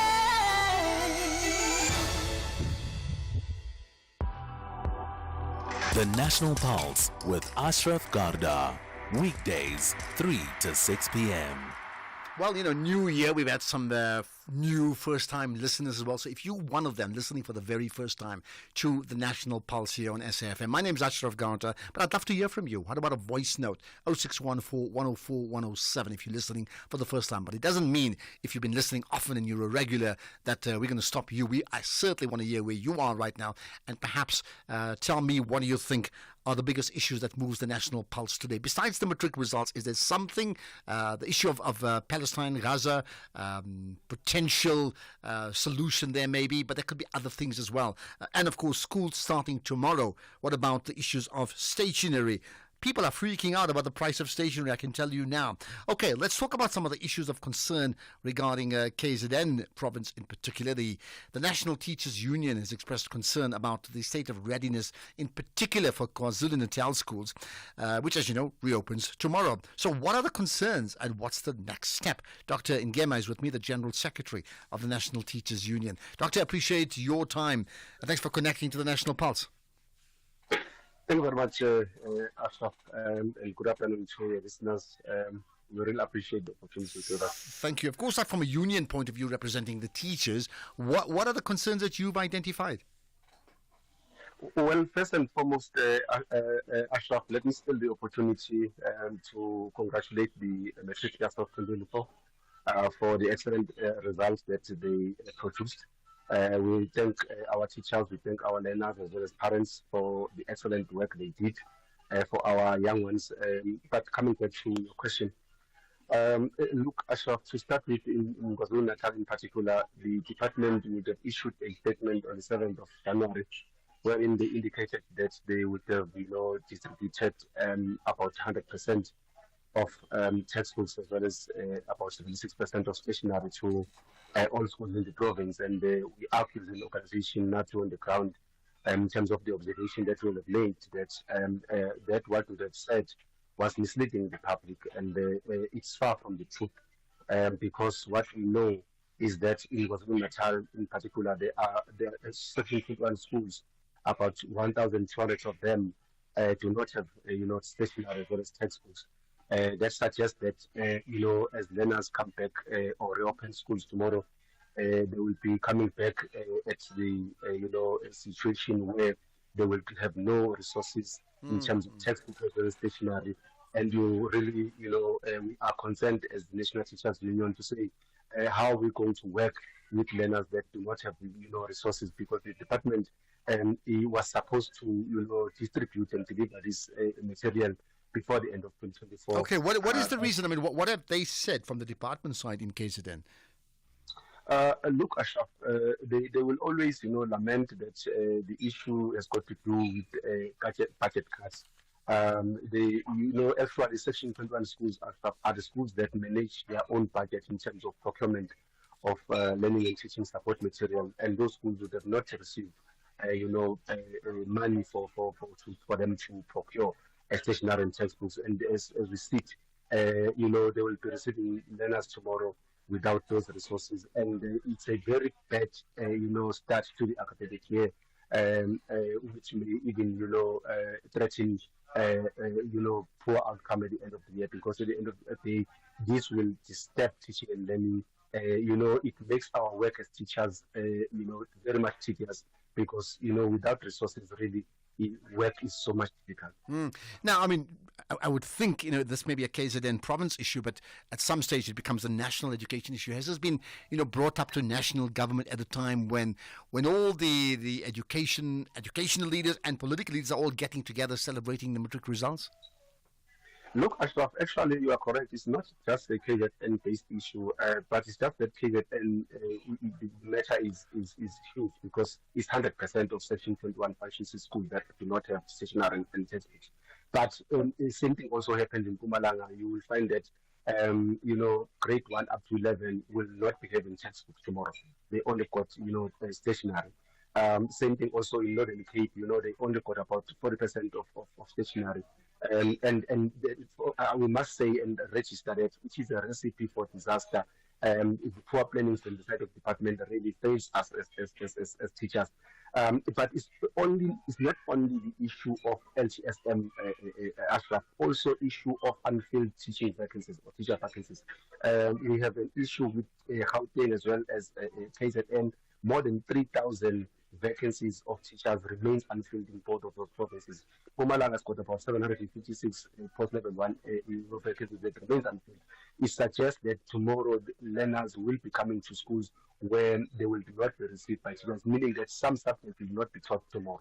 And that is, again, a bad start to the academic year. So we are making a call to the Department of Education to say they must address these matters as a matter of agency so that at least we start on the right footing. All right, now you mentioned that the numbers of teachers, in fact you say vacancies because they don't have budgets. We've had the same issue regarding medical doctors last week, and I had a chat with the Minister of Health about it. Effectively he's saying there are budget cuts. There's nothing we can do about it. Those teachers, those medical doctors need to apply somewhere else to get their jobs. Are we going to see the same problem here very quickly? Look, Ashraf, there is no excuse of government putting the lives of the citizens of South Africa to lack of funding in regard to health issues, as you say, that shortage of doctors. Same thing also here. These are critical sectors, Ashraf. Your education, your health, your what you call SAPS and the likes. We need to ensure that we prioritize those sectors and ensure that we do not implement austerity measures on those ones, so that we observe, and respond to the basic right to life, basic right to of our learners or our children to quality education. So we cannot slash budget on those. Well, I'll tell you what. But we are confident at least that the Director General would have spoken to the President on Sunday to say he needs to do something about this to ensure that teaching and learning is not disturbed, and we are not seeing any drop or changes in the future when it comes to matric results or any indicator of success in terms of education. Okay, well, they say if there's something that's unhealthy, get a doctor. We have a doctor in the house. Dr. Ngema, I appreciate your time. General Secretary of the National Teachers Union, reflecting on the problems that are already troubling KZN provinces, schools, that is, ahead of the school opening tomorrow. Thank you for your time. Let's get the news headlines. Here's Zondela.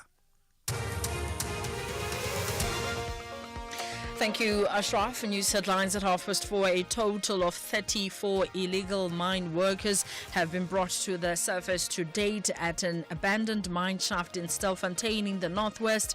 9 bodies were also retrieved. A 16-day operation funded by the Department of Mineral Resources and Energy and the Mineral Council is underway. Police in Gqeberha in the Eastern Cape are investigating a case of attempted murder after a 4-month pregnant employee was shot through a drive-through window in one of the fast food outlets. And reports from Sudan say more than 100 people were killed yesterday in random shelling in Omdurman near the city of Khartoum. A full update follows at the top of the hour with Greg Hose. SAFM, guiding you through the rush hour traffic. Good afternoon. Starting off in Gauteng, the N1 northbound in 4 ways has a crash reported after the Winnie Mandela Drive exit, queuing traffic in both ways. In Pretoria, Mabopane Highway northbound is queuing at Block XX, and the N1 northbound is slow moving towards Rigel Avenue. In KZN, the N3 westbound is closed at Spaghetti Junction, queuing traffic. The N3 westbound has a stationary truck at Key Ridge, and South Coast Road is slow moving through Claywood. In Free State, on the N6, a fatal crash just north north of Smithfield reported, so expect delays. In Cape Town, the N2 outbound is slow moving towards the R300 highway, the N7 checks Havel Drive southbound is slow moving towards Voortrekker Road, and Bakengracht Street outbound slow moving towards the elevated freeway. With your traffic update, I'm Irma G. This is SAFM Sports with Tuming Kapele. Right, Trumi, I understand with regard to sport, all that glitters is not gold. Not anymore. The International Olympic Committee says that all the damaged medals from the Paris Olympic Games will be replaced. The quality of the medals has sparked controversy recently as two French Olympic medalists shared photos of their awards on social media showing peeling coatings and discoloration. And according to a French media house, over 100 medals have been returned due to damage, and the IOC says it will work around the clock to make sure that the athletes have their fixed medals in no time. In basketball, South Africa will host the prestigious 2025 IWBF Under-23 Men's Africa Championship at the Mandeville Sports Ground in Johannesburg from the 3rd to the 13th of February. The event serves as a qualifier to the much sought after one African spot at the 2025 IWBF Under-23 Men's World Championship that is taking place in Brazil in June this year. And Wheelchair Basketball South Africa Director of High Performance and Coaching, Harry Smith, says that they had to step in after Libya pulled out. We are excited to welcome 5 other African countries to Johannesburg to take part in the Under-23 IWBF African Championships. That'll take place in Johannesburg at the Mandeville Indoor Sports Centre from the 3rd to the 13th of February. Preparations are going well, and the teams will be travelling to South Africa to arrive around about the 3rd of February. The countries taking part are South Africa, Egypt, Liberia, Libya, Kenya, and the Democratic Republic of Congo, making it one of our biggest under-23 African championships in recent years. So a lot of excitement, and South Africa once again put up their hands to host the competition at the last minute when the IWBF Africa had to withdraw the hosting to Libya, and South Africa have stepped in. Preparations are going well, and we look forward to welcoming people to come through to Mandeville and support the South Africans in their quest to qualify for the World Championships. In football, Ihram Reynolds, Miguel Cardoso and Duduzi Shabalala were the top winners of the Betway Premiership Monthly Awards for November and December. Mamelodi Sundowns coach Cardoso was named Coach of the Month for leading his team to 3 wins and securing 9 points. Reynolds won Player of the Month, edging out strong contenders Relebogile Mofokeng and Heinrich Eckstein. Meanwhile, Duduzi Shabalala won the Goal of the Month, awarding for his stunning solo run and strike against Chipa United in Durban. Elsewhere, league leaders Liverpool look to avenge their lone defeat of the season when they return to the Premier League action this evening, visiting a Nottingham Forest side that has emerged as a surprising title challenger back in September. Callum Hudson's Odoi's 72nd minute winner at Anfield completed what was the most shocking result of the season to date, a 1-0 Forest win. And today it will be Liverpool looking to avenge that. In tennis, 13th seed Holger Rune held off a challenge from China's Jingzhen Zhang to claim a 5-set victory in the Australian Open first round match today. The Dane advanced 4-6, 6-3, 6-4, 3-6 and 6-4 in a tough 3 hours and 10 minutes. The former world number 4 advances to face Italy's Matteo Berrettini in the second round.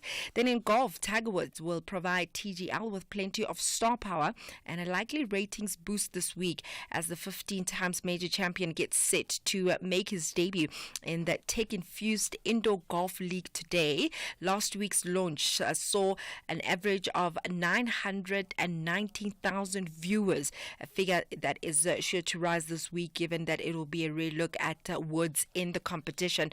While Woods' side are already slotted into the TGL schedule for today's match. He was only confirmed last Friday as one of the starting threesome alongside Max Homer and Kevin Kisner. Finally, in rugby, Wales head coach Warren Gatland says that he expects a change to be made after the Six Nations if his side continue with their record-losing streak. Following an independent review, Welsh Rugby Union Chief Executive Abby Turney said last month that Gatland's position had been on the line before announcing the New Zealander would remain in charge of the 2025 Six Nations. With that said, it's a wrap from my side for now. I'll have more in the next hour. I've been looking at this. So, on Sunday night it was, Real Madrid played Barcelona in the Super Cup. Yeah. That was played in Saudi Arabia, right? And I think, Barcelona won, 4-1, 5-1, something like that. But anyway, this is the interesting thing. There's a tweet from a guy called Riaz Hamed, number 2. He says, I can't even say this was a bucket list item because not in my wildest dreams did I think I'd ever witness Real Madrid versus Barcelona live. An immense privilege and a treat for any football fan. I was indeed entertained.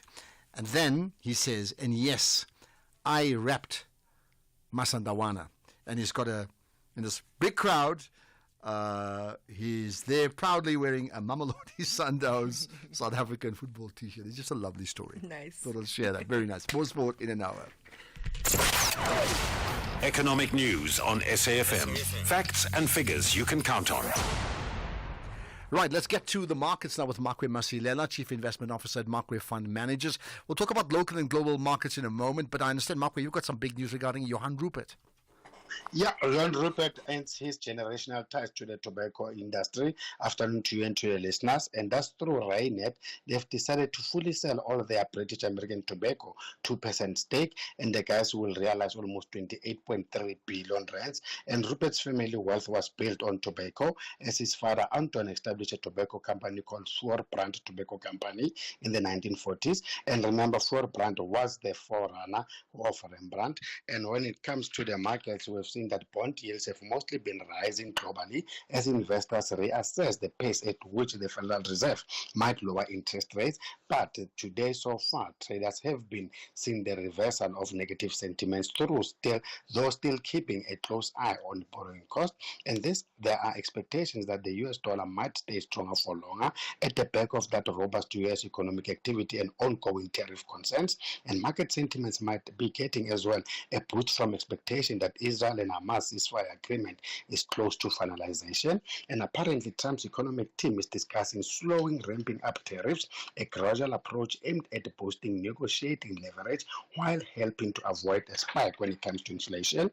And after jumping 27% last year, Ashraf, the yellow metal, continued to be at elevated levels, and that's at the back of safe haven demand and equity markets volatility. Gold is flat today at 2,663. Platinum is down 0.6% at 944, and oil prices pulled back from a 4-month high triggered by new U.S. sanctions on Russia oil exports, even as we've seen U.S. inflation worries easing.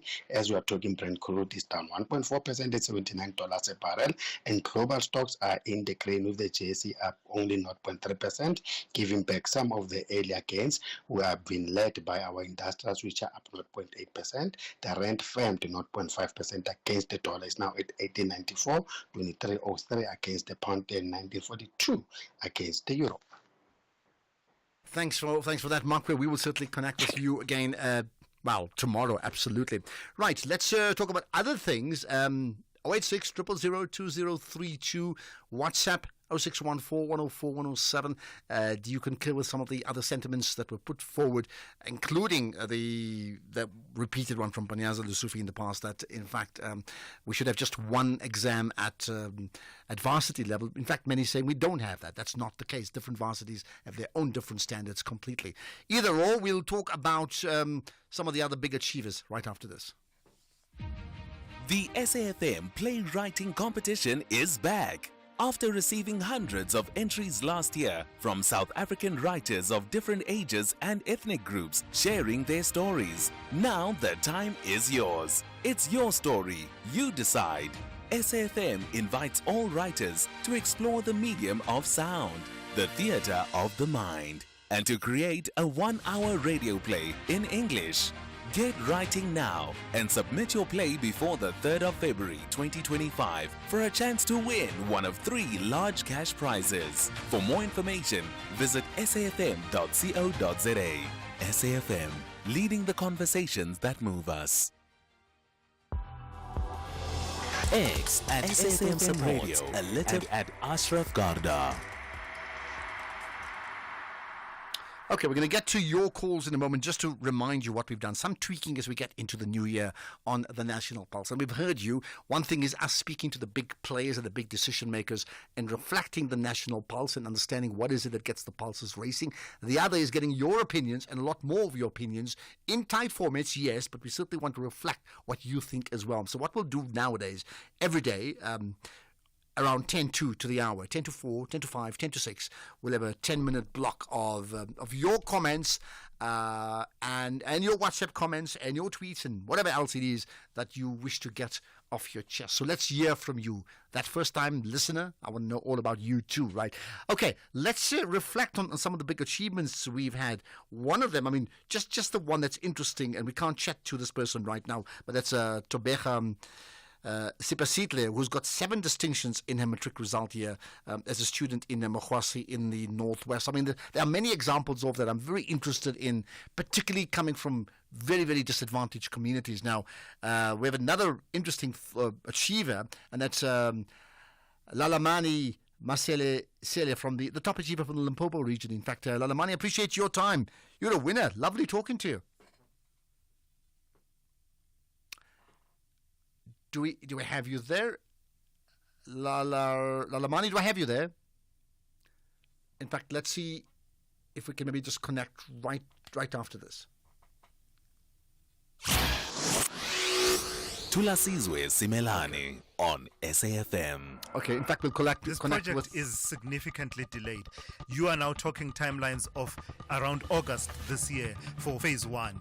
Significantly delayed. Yes, I asked the team to be very honest with me on the timelines. And they said by August, the first phase should be done. And Tulasizwe, I must make it clear what is the first phase and second phase. The first phase is the rehabilitation of Lilian Ngoi, is the work that needs to be done. The second phase is what we were planning to do to make it look proper phase. Right. What is important is the first phase, because with the first phase, that's when cars will be able to drive. All right. That's Kenny Gunene, the member of the Mayoral Committee for Transport in the city of Johannesburg. This is Tulasizwe Simelane on the Morning Brief. X at SAFM Radio and at Ashraf Garda. Okay, let's get to an achiever from in Mpumalanga, Siyabonga Aaron Klatswayo. Siyabonga, good chatting to you. Congratulations. Oh, thank you. Yeah, so good, man. Give me your story. Sorry? Give me your story. What happened to you? You know, how many distinctions? What's happened? Are you the top achiever, I understand, from Mpumalanga? Well, I'm a top achiever in technical sciences, to be specific. I got 3 distinctions and 1 level 5 and the rest level 6. So my linear average is 80%. Okay, well done. Is that what you set out to achieve? I mean, at the beginning of the year, 2024, when you started, you had a goal. What was your goals? Okay, my goal was to get an average of 80% and above, and I seem to achieve that goal. Well done. Perhaps share with us, okay, now that you got what you got, the results, I mean, tell me how you're feeling. I mean, what's going on in your mind? Well, I feel so excited because all my dreams have come true and I've received a lot. I've accomplished a lot what I wanted. I got everything I wanted. So, I feel excited. Well, I'm sure you do. And what about your family? I mean, it's a case of, with matric results, it's never about you only. It's your whole family. Well, my accomplishments is a testament to hard work and dedication of my family. So, who has supported me throughout my whole journey. So, I'm really grateful about that. Yeah. So, they have supported me throughout every step of the way.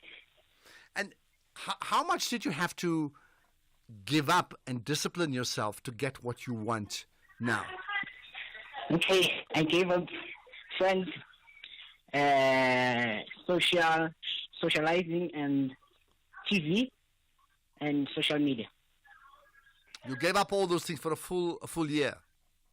Yeah, I gave up all those things just to accomplish what I did accomplish now. Well, I hope you're on social media now, engaging with all your chommies to say, hey, man, look at what I've done. I hope you do that. Absolutely. What's your plan now going forward this year? So my plan going forward is studying electrical engineering or mechanical engineering in QT, Tswana University of Technology. Oh, I see. Okay, well, that's fantastic, and I hope you do really well. Well done to you, proud of you, and I'm sure your family are thrilled, and you can get back to social media, even if it's just for a short while, and then we'll see what happens next. So thank you for your time. All right, that's Siyabonga Aaron Klatswayo, one of the top achievers from Mpumalanga. We go to another from that region, Siboniso Matebula. Siboniso, appreciate you connecting with us on a day of good celebration for you. Hello. Yeah, how are you? You celebrating? I'm fine, now, and obvious, I am celebrating. You can't just try. You must succeed like you pass your matric. You must do the same thing, man. How have you celebrated today? Tell me. Pardon? Like, what did you do? What was your celebration plan today? My celebration plan today, but then today I want to rest because it's been rough from the nationals and so on and so on. Maybe from tomorrow, I will celebrate. Oh, from tomorrow. Tell me about your results. I mean, what did you achieve? So we understand and we know you better. I was the second best learner in mathematics nationally, and the best learner in mathematics in Mpumalanga. Okay, so you're the maths genius then, yeah? How you should help all of us. We struggle with maths even now, man. Even 1 + 1 is a problem. What's your magic in terms of understanding maths so well? It has to be the mentality and discipline. So many people will say that math is hard. They believe that math is hard. If you change that mentality and say that you can do mathematics, you won't fail mathematics, it's not hard, then it won't be hard to you, and practice every day. But for me, I think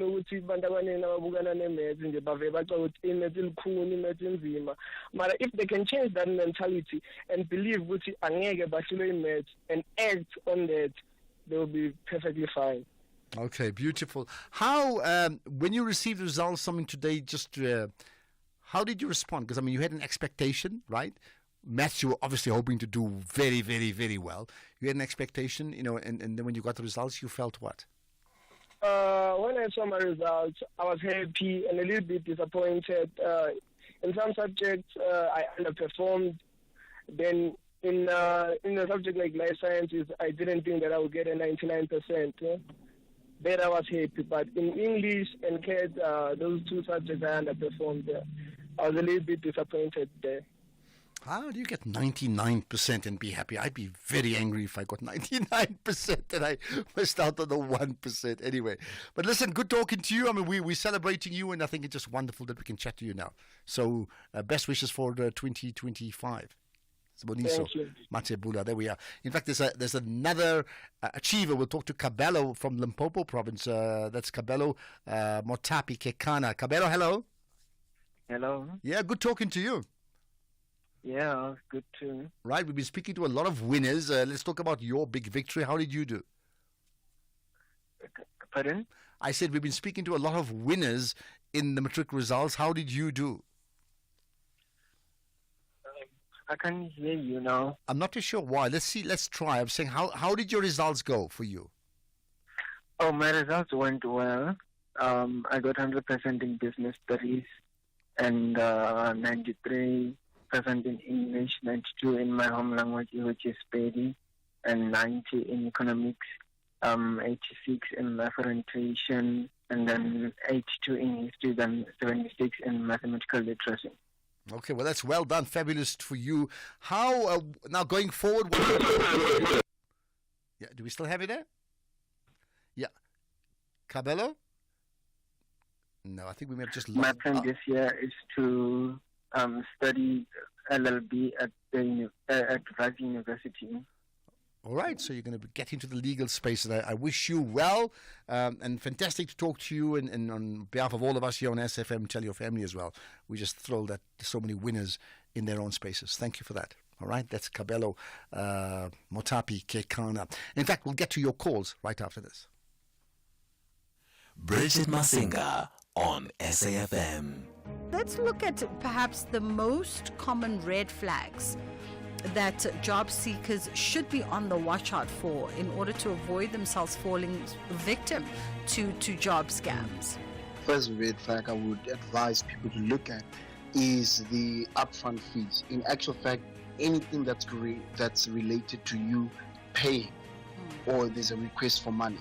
And we've seen so many people falling into scams of this, and this is one of the biggest scams that they use. Lucas Mulefe, who is a cybersecurity consultant with ESET Southern Africa. The Full Circle with Bridget Masinga. All podcasts can be downloaded on safm.co.za. The National Pulse with Ashraf Garda. Right, what is it you want to talk about? Clearly the issue of matric is top of the agenda. Kandisa in Matlosana, go for it. Hello. Afternoon, Afwash, how are you? Yeah, I'm very good indeed. Thanks. What's your point? Look, man, Afwash, I want to congratulate all learners who made it and those who did not do well. It's not the end of life. But Afwash, let me tell you, last year, my firstborn had one distinction, and then he applied late. But this year, the young one made me proud again. And then they've been accepted in the University of Free State. And then I will have 2 lawyers in the house. 2 lawyers. Because they know their father used to help people here. I said to them, they must take their time and focus on education. It's just they are not here now. They are in the internet cafe so that to prepare their things. But I thank Don Tate Mureli, Matanzi Mamleli, the DG of Education, to assist this department to make sure that everything is going smooth and very well. Thank you, Afwash. All right, thank you for that opinion. Very interesting indeed. More comments, and you can comment about any of the issues that we touch here on the National Pulse. The one issue, of course, is the potential ceasefire in the Middle East. Mike in Durban, go for it.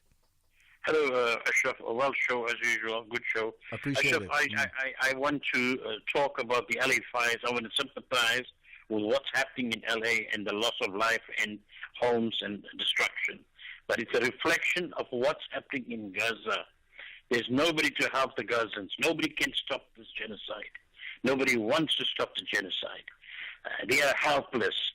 So this is a message to the world. What's happening in California is what feeling is happening in Gaza. But you're not linking the two, are you? What I'm trying to say, I think that there's 2 parts. One is sentiment in terms of public awareness. What's happening in California, people should understand and reflect what's happening in Gaza. Because there's the suffering in Gaza and the loss of life. There's nobody to help them. There's no firefighters. There's no army in the world going to support them. There's nobody even fighting the IDF. They are killing people. And nobody is defending the Palestinians. Okay, well, I think there are people defending. I mean, that's true. There are. Mike got that. There are people defending. If there was, we would have seen evidence of it. No, whether it's sufficient is another conversation. But there clearly has been. And also, the statement that Trump has made: all hell will break loose. In the Middle East. All hell is breaking loose in California, unfortunately. Okay. And for him to come into office and to have this attitude, it's very sad for the Palestinians. Okay, thank you for that. But I think it's not so much about even the Palestinians with Trump. Honestly, Trump has made so many statements in the last few days. Like, why would you be surprised about anything Donald Trump says? Seriously, I'm not. Chris in Leidenberg, beautiful part of the world, I would think. Hi, Chris. Hi, Ashraf. Indeed, it's a beautiful part of the world.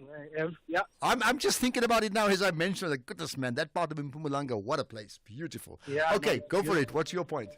Yeah, I just want to comment on the Minister of Basic Education.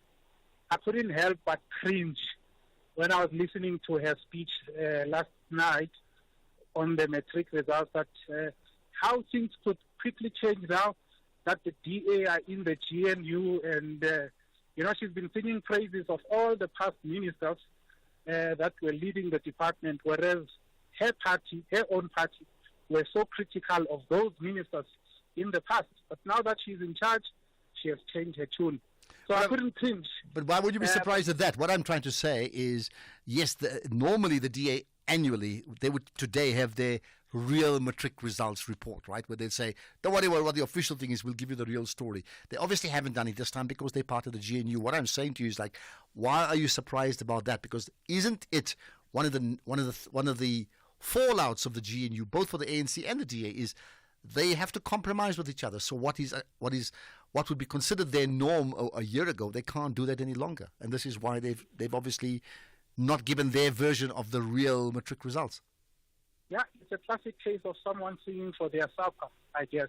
Well, you've just said it. That's the way it goes. Chris in Leidenberg, thanks for that. There are more comments. That question about matrics to write the same exam? Hi, Ashraf, regarding the minister who said that the matric students should write the same exams, I think he's correct. What he isn't saying is that they should all write the private school exam, which has proved to be a tougher exam to write, and maybe we'll get a better reflection on the actual passes versus what is currently being achieved. Well, I mean, is that the case? Help me if I don't know. Is the private school exam a more difficult exam? I'm not talking about how many wins, like how many passes. I'm talking of the actual exam. Is it actually more difficult to write the private school matric versus the government school matric? Is it more difficult?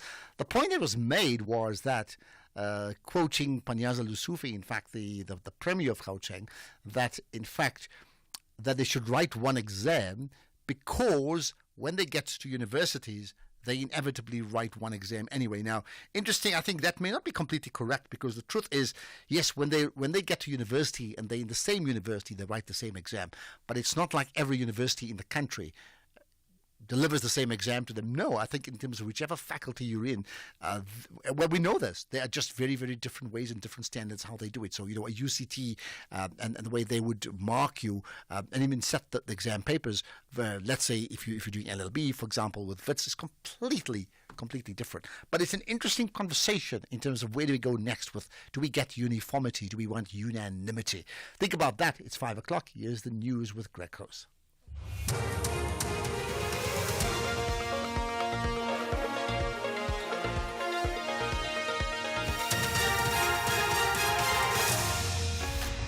Thank you, Ashraf. More illegal mine workers brought to the surface at Stilfontein and scores killed in Sudan bombing. Good day to you.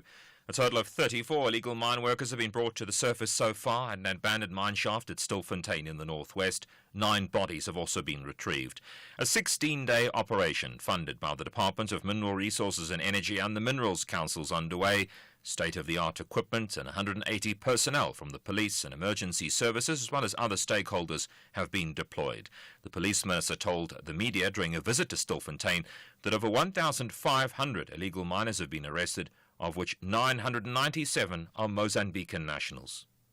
Police in the Nelson Mandela Bay Metro in the Eastern Cape are investigating a case of attempted murder after a 4-month pregnant employee was shot at a drive-through window at a fast food outlet.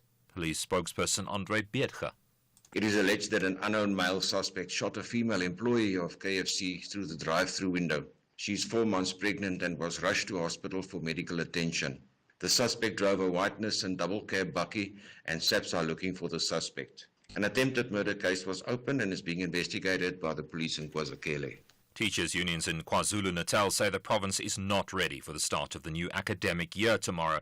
They're concerned about what they claim are teacher vacancies that haven't been filled. This as thousands of learners in the province are expected to return to school. Brenda Mbata is from the National Teachers Union. The schools are reopening. Most of the schools, they don't have the stationaries. They're telling you which they are going to give the stationery on the 15th. That is their last due date to give the stationaries to school. Meaning tomorrow, instead of the teachers teaching to the classroom, they will be busy with the exercise book. That is not correct. Currently, we have got schools where there were no teachers when we were closing, and there are no teachers when we are opening. Meanwhile, the spokesperson for the KZN Education Department, Musi Mahlambi, says education officials are ready to ensure that schools open. What have also delayed us not to deliver in time is that many schools had requested us to delay delivery during holidays because of the break-ins that are happening in our schools where TSM is taken, where food is taken. In that regard, we are very much confident. When it comes to norms and standards, we accede to the fact that we have not been able to honor our obligation. This week, we issued a circular that was directing the schools together with the service providers that were experiencing problems. The Groblersbrug border post linking South Africa and Botswana in Limpopo has been closed due to flooding. The Lephalale Mayor, Aaron Mugekle, says the border post has suspended its services while the local Witpoort hospital has had to evacuate patients to other hospitals due to threats of flooding. Officials have been unable to report for duty at the hospital and other government buildings due to bridges that have been flooded. The mayor says several roads are currently impassable. The border is closed as we speak now, officially closed, the Groblersbrug border post. And then we are anticipating more rains. We just want to advise our people not to play in the water or just close to the rivers that we have so that our people can remain safe. Also, Renali Exaro, we spoke, and ESCOM so that they can also come and play a role or assist.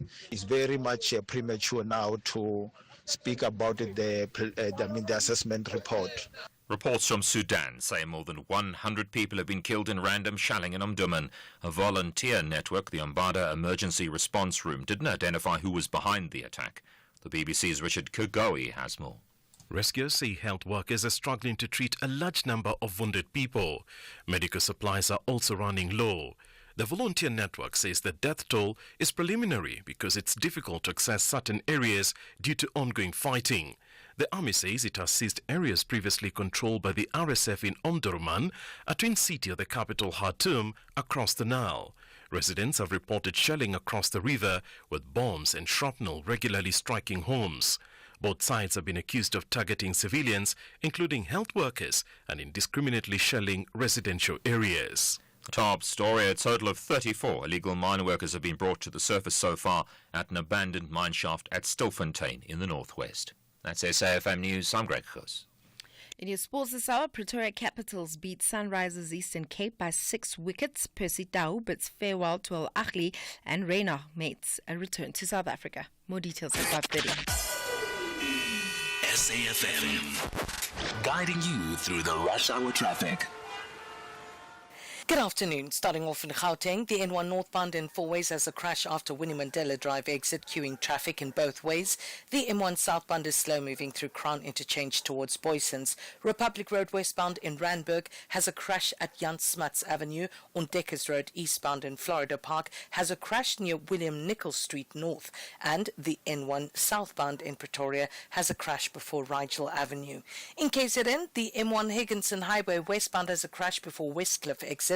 The M1 Higginson Highway eastbound in Chatsworth is queuing at Havenside Drive. South Coast Road is slow moving through Claywood, and Old North Coast Road is closed just north of Columbine Place. In Cape Town, the M5 northbound slow moving towards the N1 Kuburg interchange. The N1 outbound is slow moving towards Okavango Road exit. The M3 southbound has a crash at Princess Anne Avenue, and the N3 Jakes Gerwel Drive southbound slow moving towards Voortrekker Road. With your traffic update, I'm Irma G. Abafana West 10 and the Rockets are both looking for a decent spot in the top half. They are all confident they will walk away from the battlefield with jubilance. This is the Betway Premiership. Catch the great passion and drama of Mzansi's beautiful game. Golden Arrows FC takes on TS Galaxy FC on Saturday, 18 January, live on SABC 1 at 2:30 p.m. and SABC radio stations at 3:30 p.m. Also available everywhere for everyone, always on SABC Plus. Proudly brought to you by SABC Sport.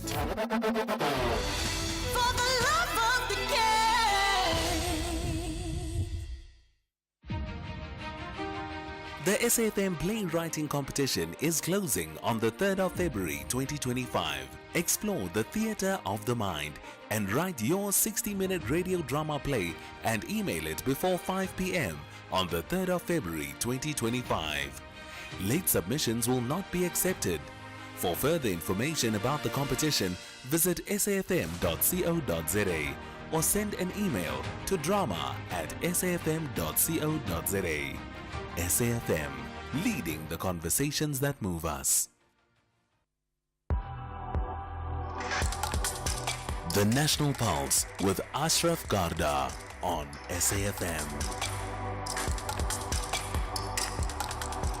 You're listening to the National Pulse, weekdays 3 to 6 p.m.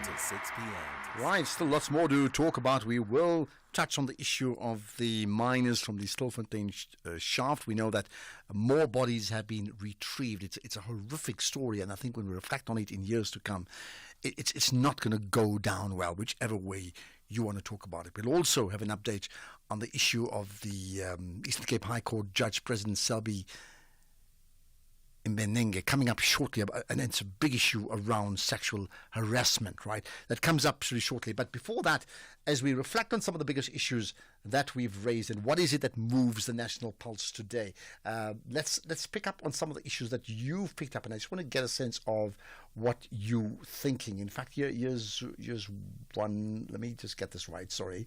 Here's one of them. Good afternoon, Ashraf. Lucky. You know, this thing of 30% has been explained over and over. I don't know what somebody's, when he's coming with this concept, what are we trying to achieve?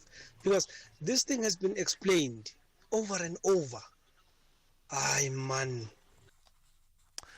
Okay, but I mean, I think what's been achieved doesn't mean it's explained that people agree with it. It's been explained because people disagree with it. Don't you think so? Here's another. Afternoon, Mr. Ashraf and team. Sorry, man, I want to ask, man, about the children of Zimbabweans who are holders of ZEP permits, which were extended, and they were told to apply for waivers. I've got a question, man, about my daughter who was doing matric. She was allowed to sit for a matric, but she can't get the results because of a study permit, which is also on hold because of my waiver, which I've just applied. I just want to confirm about that issue, man, boss. Well, I tell you what, let me get Keys or Temba, one of the guys, to take your details and follow up.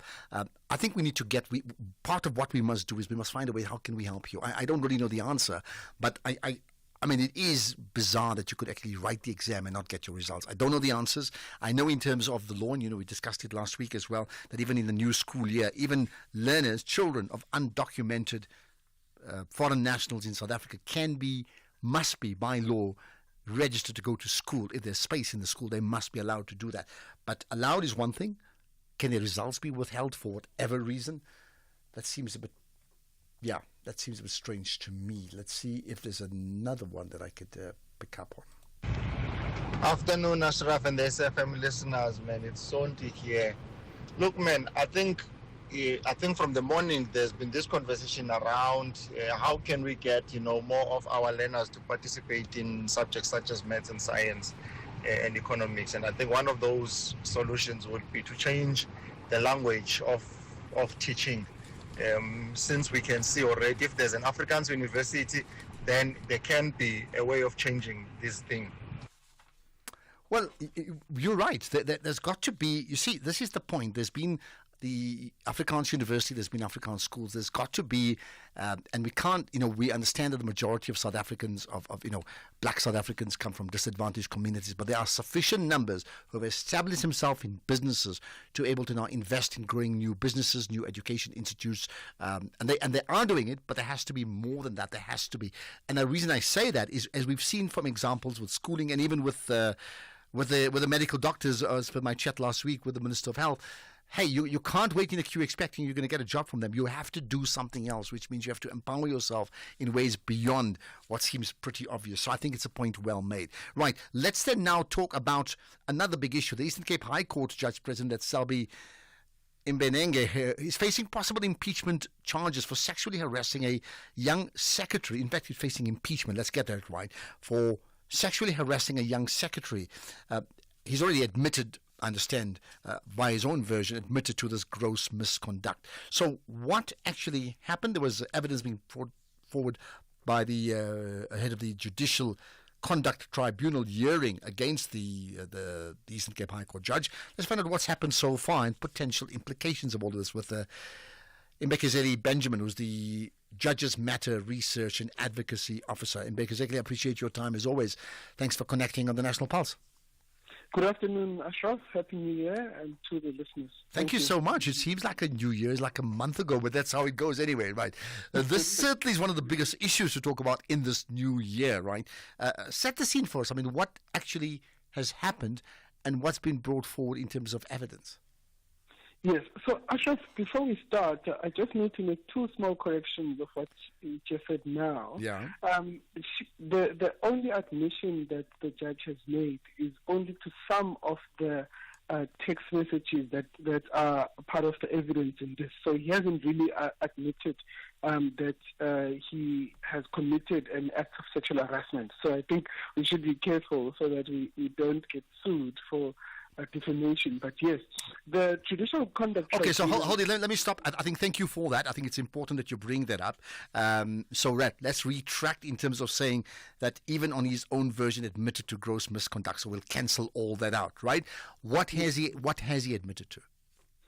So maybe let's explain the bigger picture. So the allegation is that he committed an act of sexual harassment against a secretary who works at the court. And what that conduct constitutes in terms of sexual harassment is that he apparently sent text messages over a WhatsApp, and also there was an interaction in the court building between them. And this occurred between June of 2021 and November of 2022. And the secretary says that it was unwanted and it constituted sexual harassment. So that is what the tribunal is investigating. He has not admitted to that. The only thing that he has admitted to is that he sent some of the messages, and he says they were flirtatious. It was not unwanted. It was a consensual exchange between two adults. So that is what the tribunal is set up to investigate. And what we've so far heard in the last 2 days, it only started yesterday, and it will continue until the 24th. But what we've heard is evidence from the secretary, Ms. Andiswa Mengo, who works in the court building, and she was explaining over the course of yesterday and today how she started speaking with the judge president, how the judge president started sending her messages on WhatsApp, and what the content of those messages are. So that's the evidence over the last 2 days. Okay, so you're saying, I mean, this will continue. I mean, at the end, what would we be looking for? I mean, there are some possible outcomes from this, right, and implications thereof. Yes.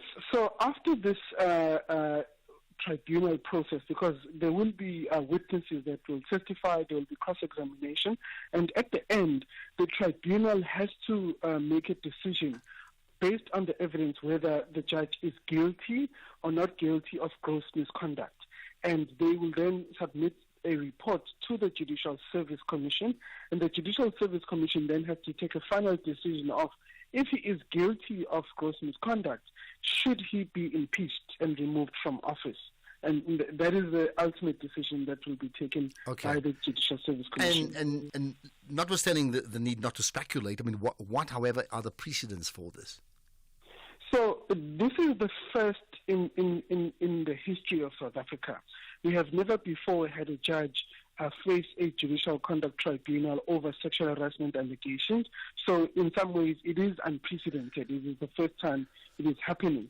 Although we have seen last year already two judges who were impeached over gross misconduct, but it wasn't relating to this issue. And so there is no precedent. And so that's why I think there's so much attention to this and so much public attention and awareness over this issue, because it is unprecedented. Absolutely. Just lastly, I mean, what would you be looking for next? So, look, we as Judges Matter obviously welcome that there is this investigation. It is part and parcel of judicial accountability. You know, judges are really important in our society, and at the same time, they should be held accountable.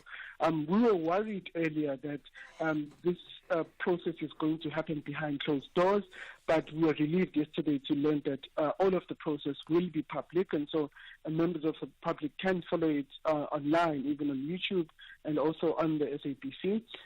But ultimately, what we are hoping for is a process that is fair on both the complainant and on the judge, but also that is rigorous and that in the end must uphold the dignity and reputation of the judiciary. Okay, and that's where we can leave it. Imbekezeli Benjamin, the Research and Advocacy Officer at Judges Matter. It's a fascinating story, a very important one that will play out in the days ahead. I appreciate you giving off your time here on the National Pulse. VfB Stuttgart are strategizing on how to secure a dignified top half position, while RB Leipzig are aware of how crucial victory will be for them to rise higher.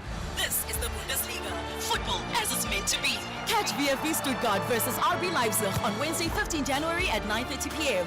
Live on SABC Sport on DTT Channel 4. Also available everywhere for everyone, always on SABC Plus and SABCSport.com. Proudly brought to you by SABC Sport. For the love of the game.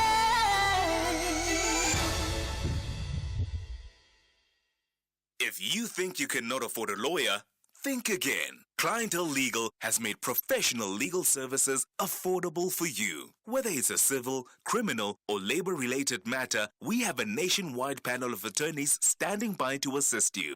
SMS SAFM to 32195. That's SAFM to 32195 and we'll call you back. Clientele General is a licensed non-life insurer and an authorized FSP. Standard rates and terms and conditions apply.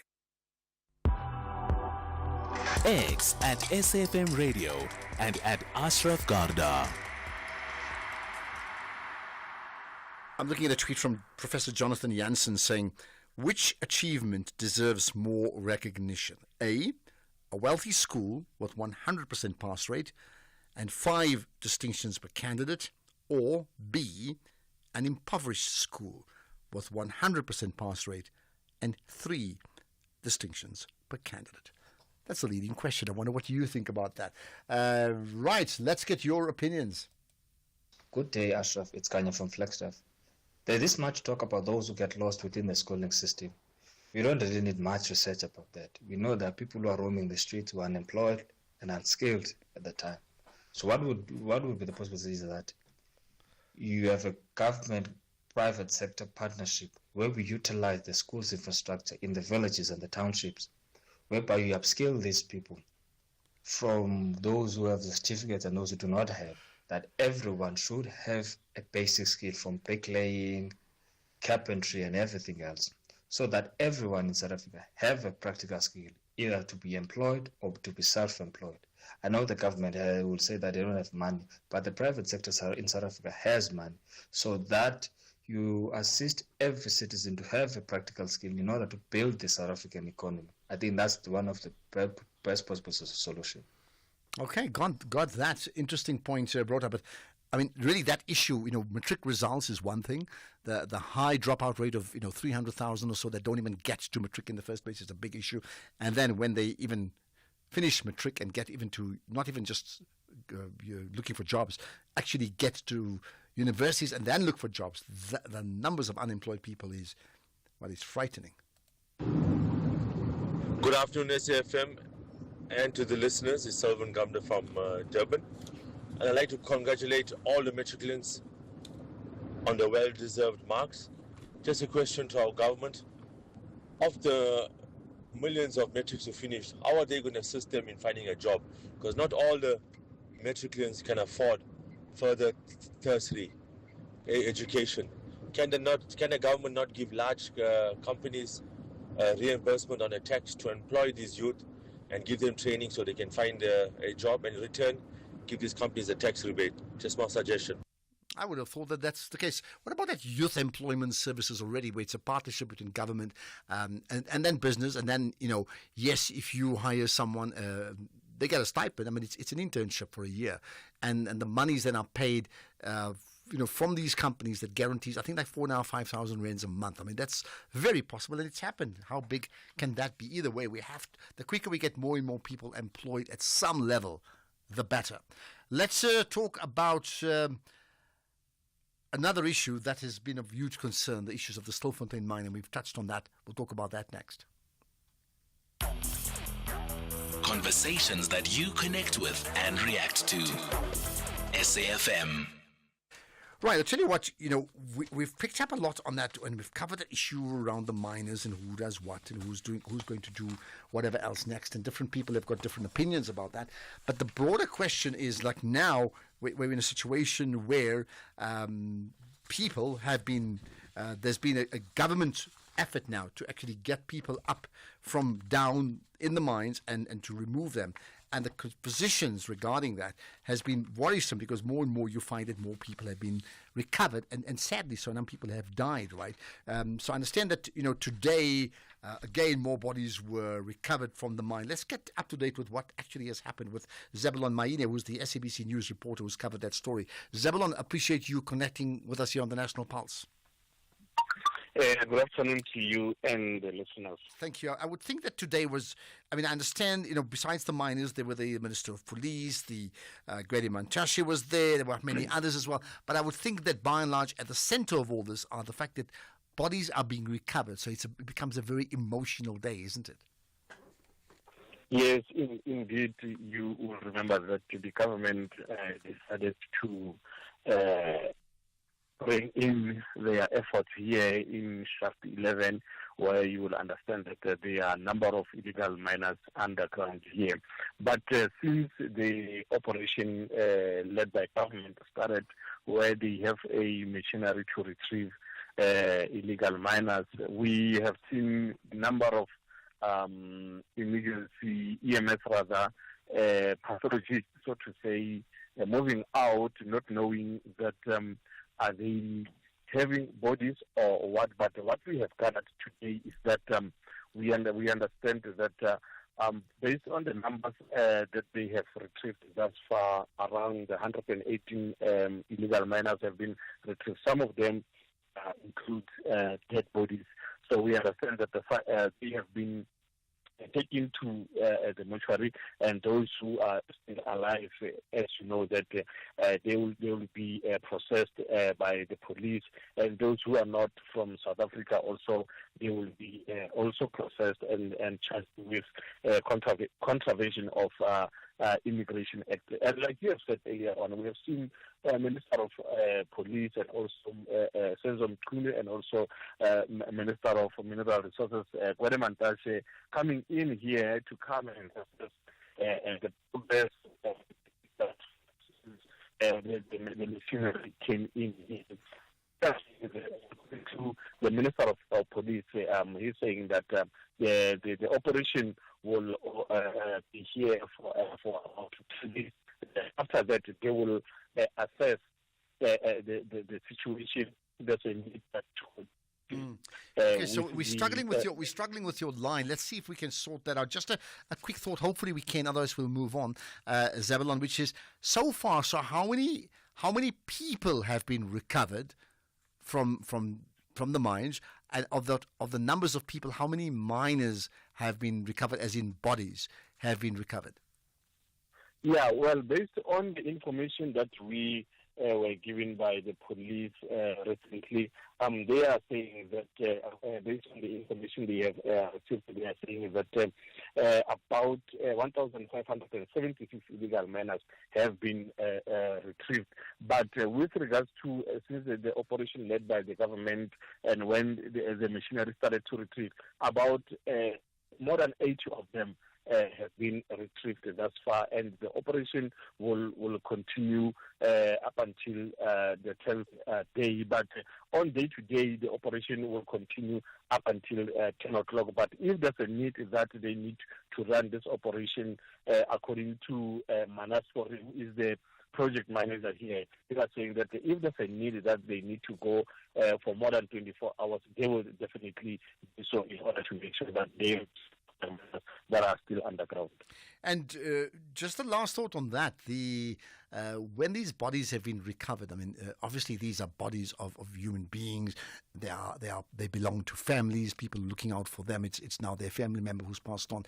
Were you able to either engage members of the community who've lost people, or heard much about what their feelings and sentiments are right now?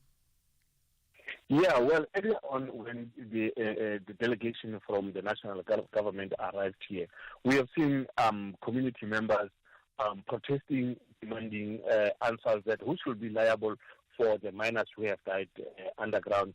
But that's why we managed to speak to some community members who were saying that they are tired of being waiting for quite a long to understand that is one of their family members in one of those properties moving up and down, or what is happening. They don't get any clarity with regards to that. But during the press conference, we couldn't as to what kind of a process is or is going to be followed when they find these bodies. Yeah. All right. I tell you what, we're losing you once again. Let's leave it at that. I think Zabulon, pity about that, but I think we've got enough information out of the conversation for today, and we'll probably maybe follow up sometime tomorrow as well. So Zabulon Maine, the SABC news reporter. So just to confirm, 6 more bodies of these miners recovered from the mine shaft earlier today. That's shaft 11. This, of course, now in the presence of the Minister of Police, as well as the Minister of Mineral and Petroleum Resources, Gwede Mantashe, all there today, because now it's an actual attempt from the state compared to in the past where it's simply a case of, tell the miners you better get out of here because you should not be down under. That's all illegal. That's the thoughts. Now, there's some further comments that we've got. I want to play one of them about the Panyaza exam issue. Hi, Ashraf. This is Mojero from Mpumalanga. Good show as always. Ashraf, it's a good point that is made by Panyaza to say all the matric learners must do one exam, but it's not going to be possible. And yeah, I want to echo what they said, that the private school exam is difficult. Yeah, my son did the matric at Kuro, and one of the questions that came on his business study, I made the same question when I was doing my honors. So the curriculum is totally different. The independent schools or the private schools, they are way more advanced than the public schools. It's going to be impossible, and it is going to be a strain for those who are in public school. Thanks. All right. Well, thanks for clearing that up. I mean, that's an interesting thought, isn't it? That is, it's so different, because ultimately, then the next question would be when they get into tertiary, what type of candidate do they produce and deliver to the marketplace, and then who is likely to get snapped up first? Because now we're talking employment, we're talking delivering to a market that needs to hire people. Who's the most likely to get positions of jobs, and then how then are we, if anything, able to narrow the South Africa's massive inequality gap? Think about that. It's 5:30. Here's the news headlines. The headlines at this hour: the Minister of Land Reform and Rural Development says there's a possibility that the board of the Nkonyama Trust could be disbanded. A total of 118 illegal mine workers have been retrieved from a mine shaft at Stilfontein in the northwest in the 2 days that a government-led operation has been taking place. And Ukraine says it's hit a number of targets in different regions of Russia overnight. We'll have more on that story and other news at the top of the hour. SAFM, guiding you through the rush hour traffic. Good afternoon. Starting off in Gauteng, the M1 southbound in central Johannesburg queuing towards Crown Interchange. The N1 northbound in Fourways has a crash after Winnie Mandela Drive exit, queuing traffic in both ways. And Republic Road westbound in Randburg, slow moving towards Jan Smuts Avenue. In KZN, the M1 Higginson Highway westbound has a crash before the Westcliff exit. The M1 Higginson Highway eastbound in Chatsworth has a crash at Havenside Drive. The N3 westbound has a stationary truck at Cliffdale. The N3 westbound has a stationary truck at Key Ridge, and the N2 northbound a crash near Sabaya Drive. In the Free State, on the N6, a fatal crash just north of Smithfield, expect delays. In Cape Town, the N2 outbound slow moving towards Muway. The R300 southbound has a crash before Stellenbosch Tyrrell Road. The M3 southbound is slow moving towards Rhodes Drive. The M5 northbound is slow moving towards the N1 Kuburg interchange. With your traffic update, I'm Irma G. This is SAFM Sports with Tuming Kapele.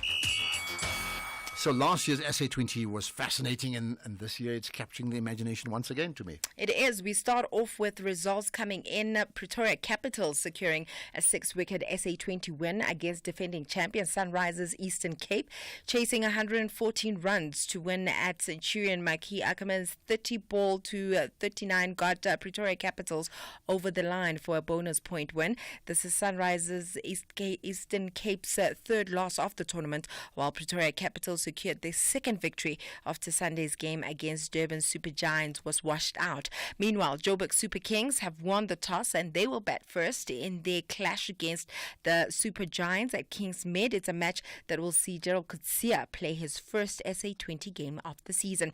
Meanwhile, SA20 Commissioner Graham Smith says that he's very happy with the economic boost the league has contributed to the country in the 3 years since its inception.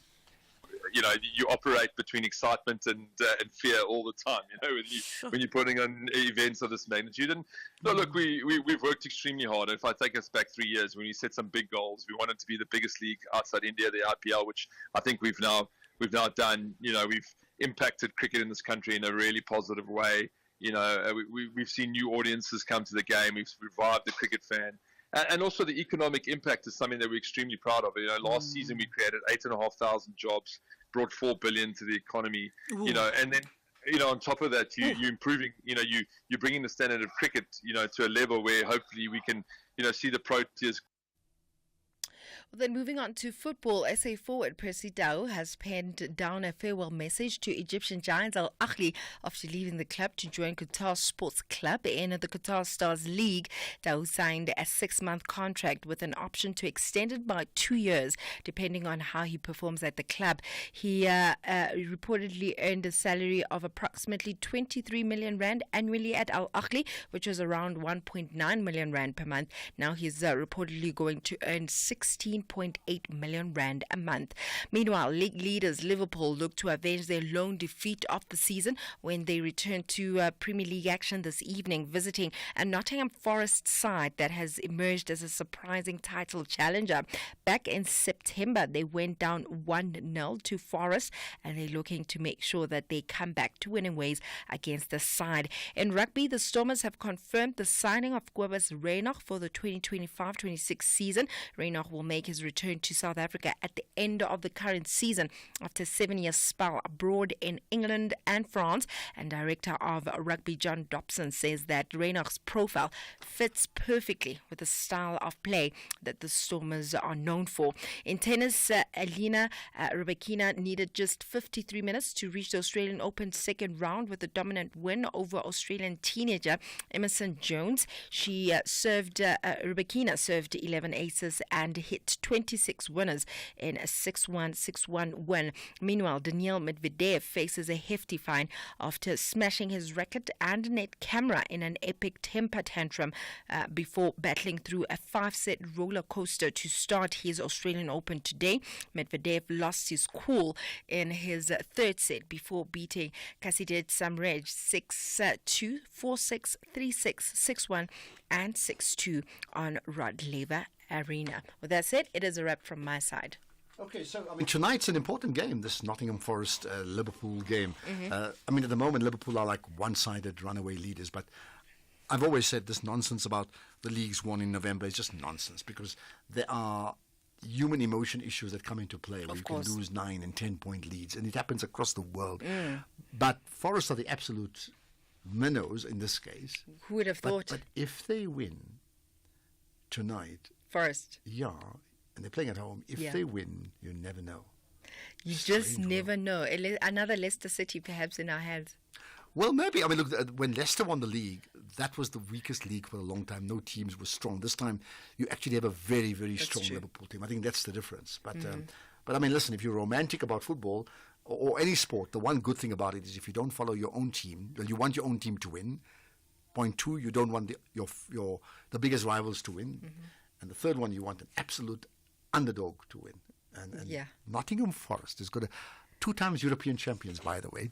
That's a fascinating story. So they're not complete minnows, by the way. Well, we'll have to wait and see how that result is going to come out this evening. With that said, ke natume Kgapela, Modimo ke yo.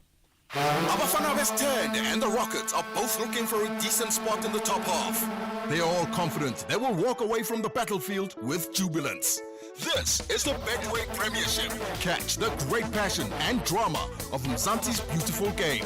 Golden Arrows FC takes on TS Galaxy FC on Saturday, 18 January, live on SABC 1 at 2:30 p.m.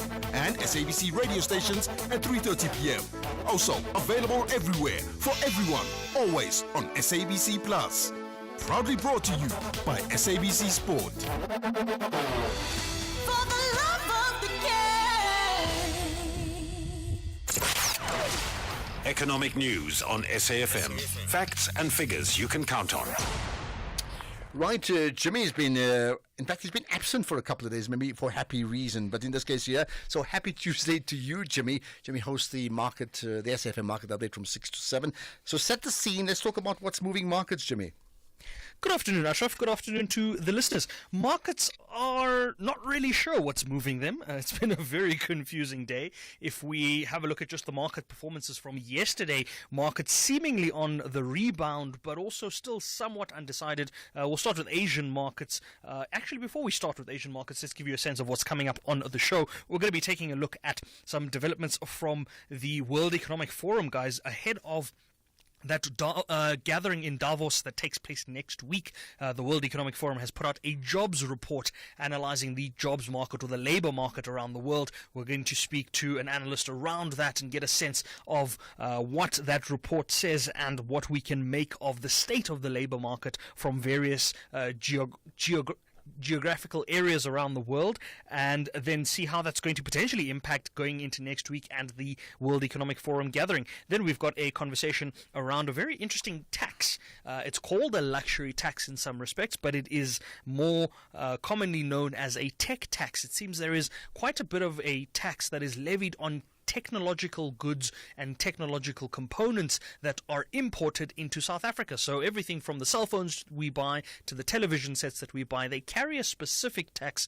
because they are technological products. We're going to look into that with the tax specialist and see why that tax is in place and how it affects you and I as consumers. Then we've also got a conversation around Reinet, the Luxembourg-based investment firm that is owned by the Rupert Family Trust that was branched out from Richmond a couple of years ago. They sold their stake in British American Tobacco. Now, what's interesting here is they sold their stake at a discount to what the market price was for that, and they sold the entire stake. So some just shy of $2 billion US dollars there in terms of value. We're going to look into that particular transaction. It's of particular interest because of the timing of the transaction and the size of the transaction as well. We're going to speak to an analyst from Sanlam around that. Then we're going to have a property feature, an agri feature. It's Tuesday. It's Agri Tuesdays this week. We're going to take a look at the fresh produce report that came out from the Competition Commission. We're going to speak to the Competition Commission around those findings there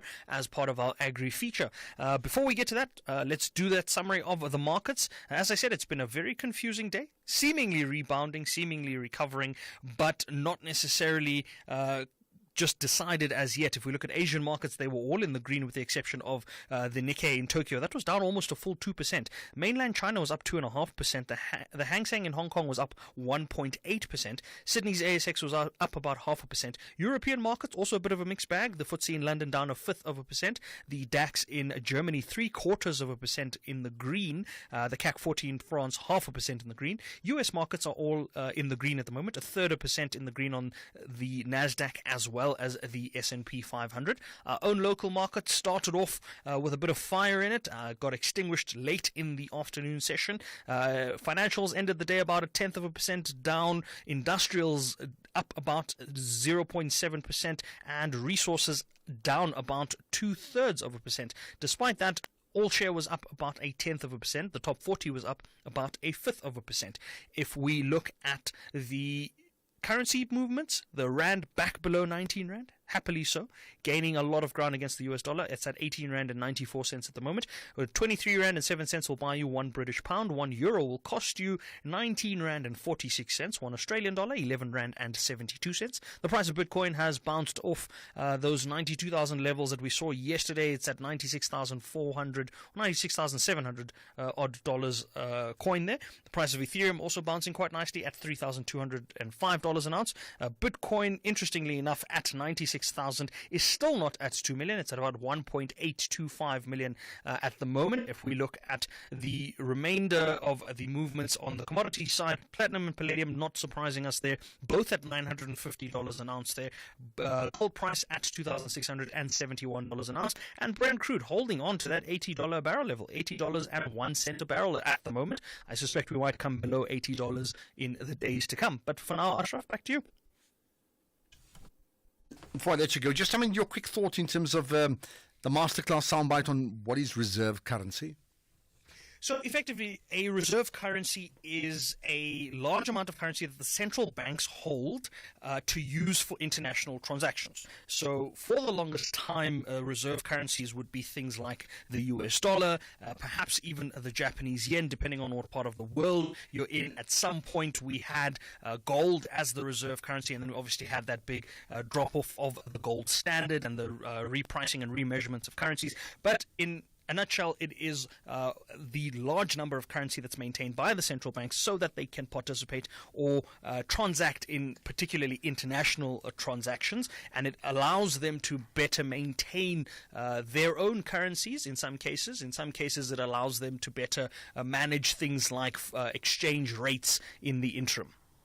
Okay, got that. Thank you. Enjoy your show, 6 to 7 this evening, and then maybe some stage we'll talk about Davos maybe next week as and the implications that has as well. Anyway, right, Jimmy Moyaha. I'll get your thoughts, your calls after this. The SAFM playwriting competition is back. After receiving hundreds of entries last year from South African writers of different ages and ethnic groups sharing their stories, now the time is yours. It's your story. You decide.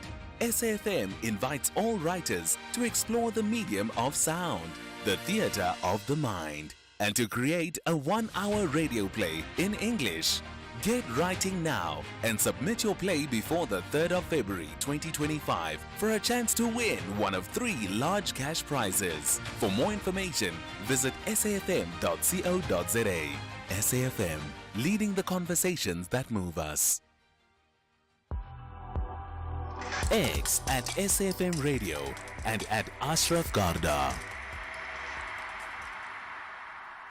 I see there's a question from Noel Crowie saying, Cricket South Africa's stance on calls to boycott Afghanistan's fixtures at the Champions Trophy, are they going ahead? It's a good question. I tell you what, my understanding was that last week, after we had the Minister of Sport making his recommendations, that Cricket SA said they would issue a statement. I'm not too sure, because it was the weekend, whether they formally issued a position.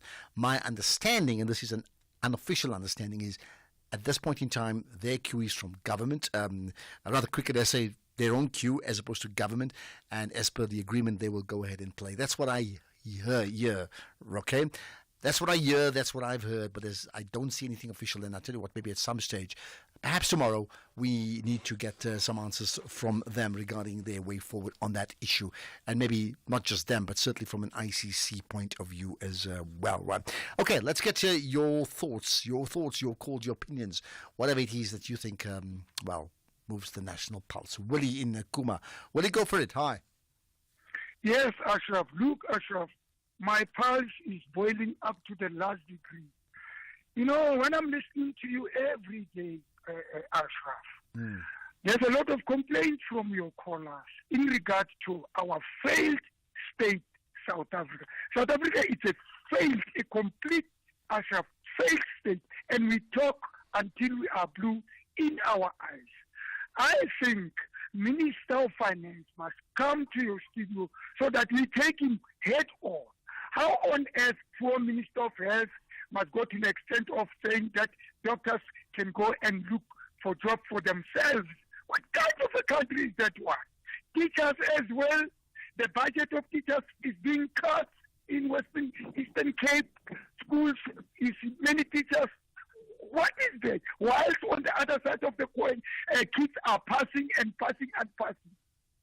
So generally, we lose, words to express our disgust in as far as our government is concerned.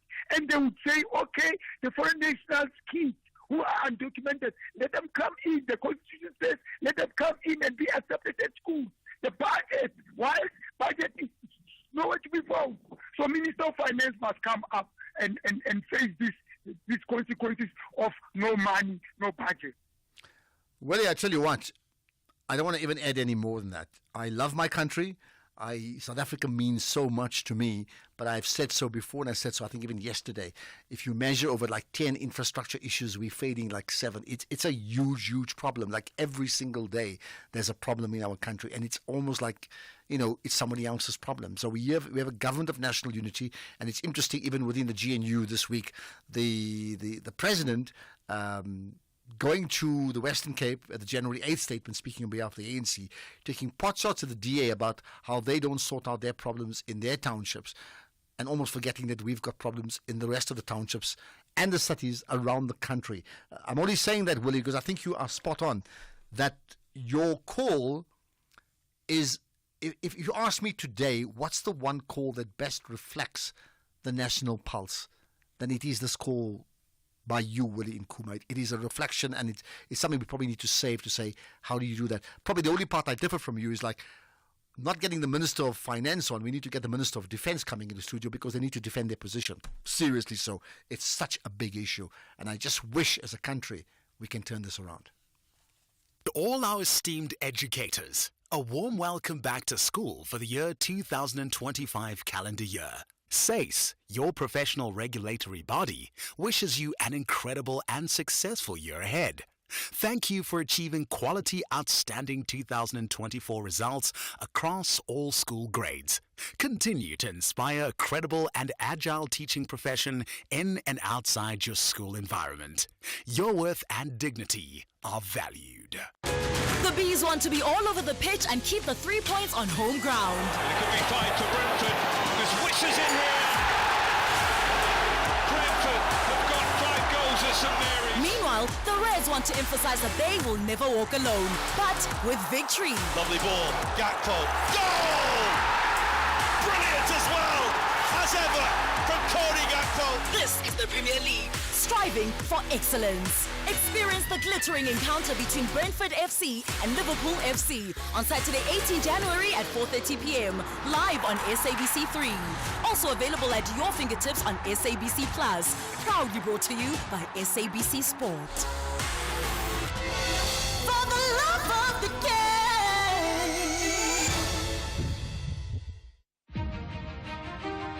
The SAFM Playwriting Competition is closing on the 3rd of February 2025. Explore the theatre of the mind and write your 60-minute radio drama play and email it before 5 p.m. on the 3rd of February 2025.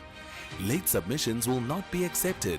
For further information about the competition, visit safm.co.za or send an email to drama@safm.co.za. SAFM, leading the conversations that move us. The National Pulse with Ashraf Garda. I tell you what, linked to that conversation we had with Willie, and I think this is an important point to remember regarding the matric results, right?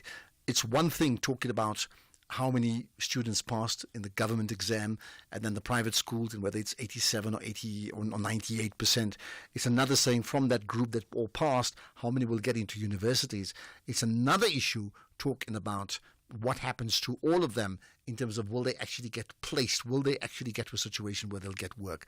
Unemployment is massively high. That has got to be addressed. And you have to ask yourself, currently, is our education structures and curriculum suited to delivering, solving a problem? And the problem is, how do we get people placed so we can grow the economy? And then the other part that we must pay attention to, that figure given early on was 300,000 a year of learners who start grade 1, 300,000 do not even get close to grade 12. Forget whether they passed or failed matric. They don't get close to it. How do we address it? What has happened to them? What about an annual barometer of the last 10 years in terms of how many people who started grade 1 dropped out before we got to matric, and what happened to them, or what's happened to them?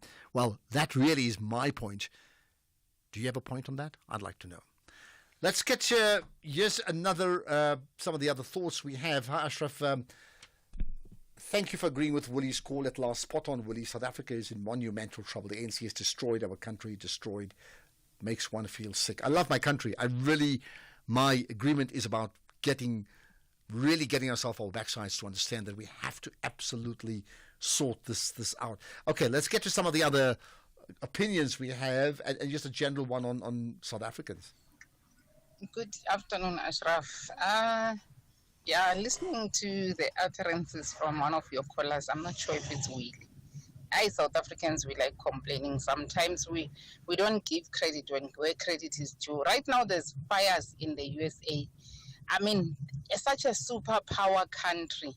They know that they build their houses from wood and logs, but there's no fire hydrants and all that. But if it was here, it would have been complaints left, right, and center. Lala pisa man. In fact, they are complaining in the USA. They're complaining big time, I can tell you, around those fires. Hi, Ashraf.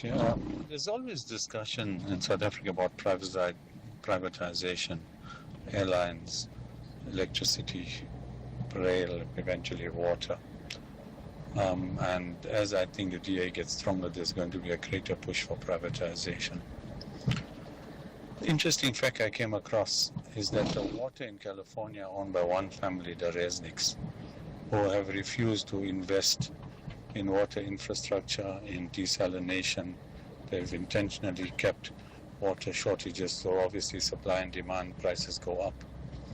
And now that's one of the main reasons the fire hydrants have no water in Los Angeles to fight these raging fires. And therefore lessons must be taken very clearly if there's talk about privatization of anything, water and electricity, even rail. Big lessons for us to learn. Well, I think it's an important point, because you see, it can't be an either or, can it? I mean, I'm not an economist, but to suggest that privatization is the only panacea for all evils is wrong, and to suggest that everything must be government owned would be also wrong, because there are models that reflects the best of both, and why can't we look at that and implement that much more than what we're doing right now? The example of the USA is fascinating about the water. Points taken. Thanks for that call. Hi, Ashraf. I heard you talking about the exams at university. Well, one's got to realize that the universities operate much like a school. So internally, they will set their own exams, and even at the end, if you're doing, for instance, a BCom degree there, they will set the exam and you write that exam for each separate university. But if you want to go on and you want to become, for instance, a chartered accountant, then you would need to do your articles, and then after that you're going to sit a board exam, which is a national exam that's written by every aspiring accountant nationally, and it's recognized nationwide in South Africa and actually worldwide. So that's the difference. Thanks, Mike and Kabaka. Thanks, Mike. I think you're right. So at a certain level, it's really run like a school where they have their own exams. But at a certain level, at a national level, when you want to enter an industry, then there would be a uniform board exam. The failure of that would mean, if the absence of that rather, would be ridiculous. But those do exist. Hi, Ashraf. This is Cindy. Can you please find out for me if NSFAS is going to open again now in January for late applications? All right, I don't know. I'll find out. Keys, Temba, we'll get them to just find out. Maybe we have another chat with NSFAS sometime. Maybe even tomorrow. I think it's very important that we do. Let's get to another one about Good afternoon, Ashraf and listeners. Can I just find out what should happen with those learners who are not that academically gifted?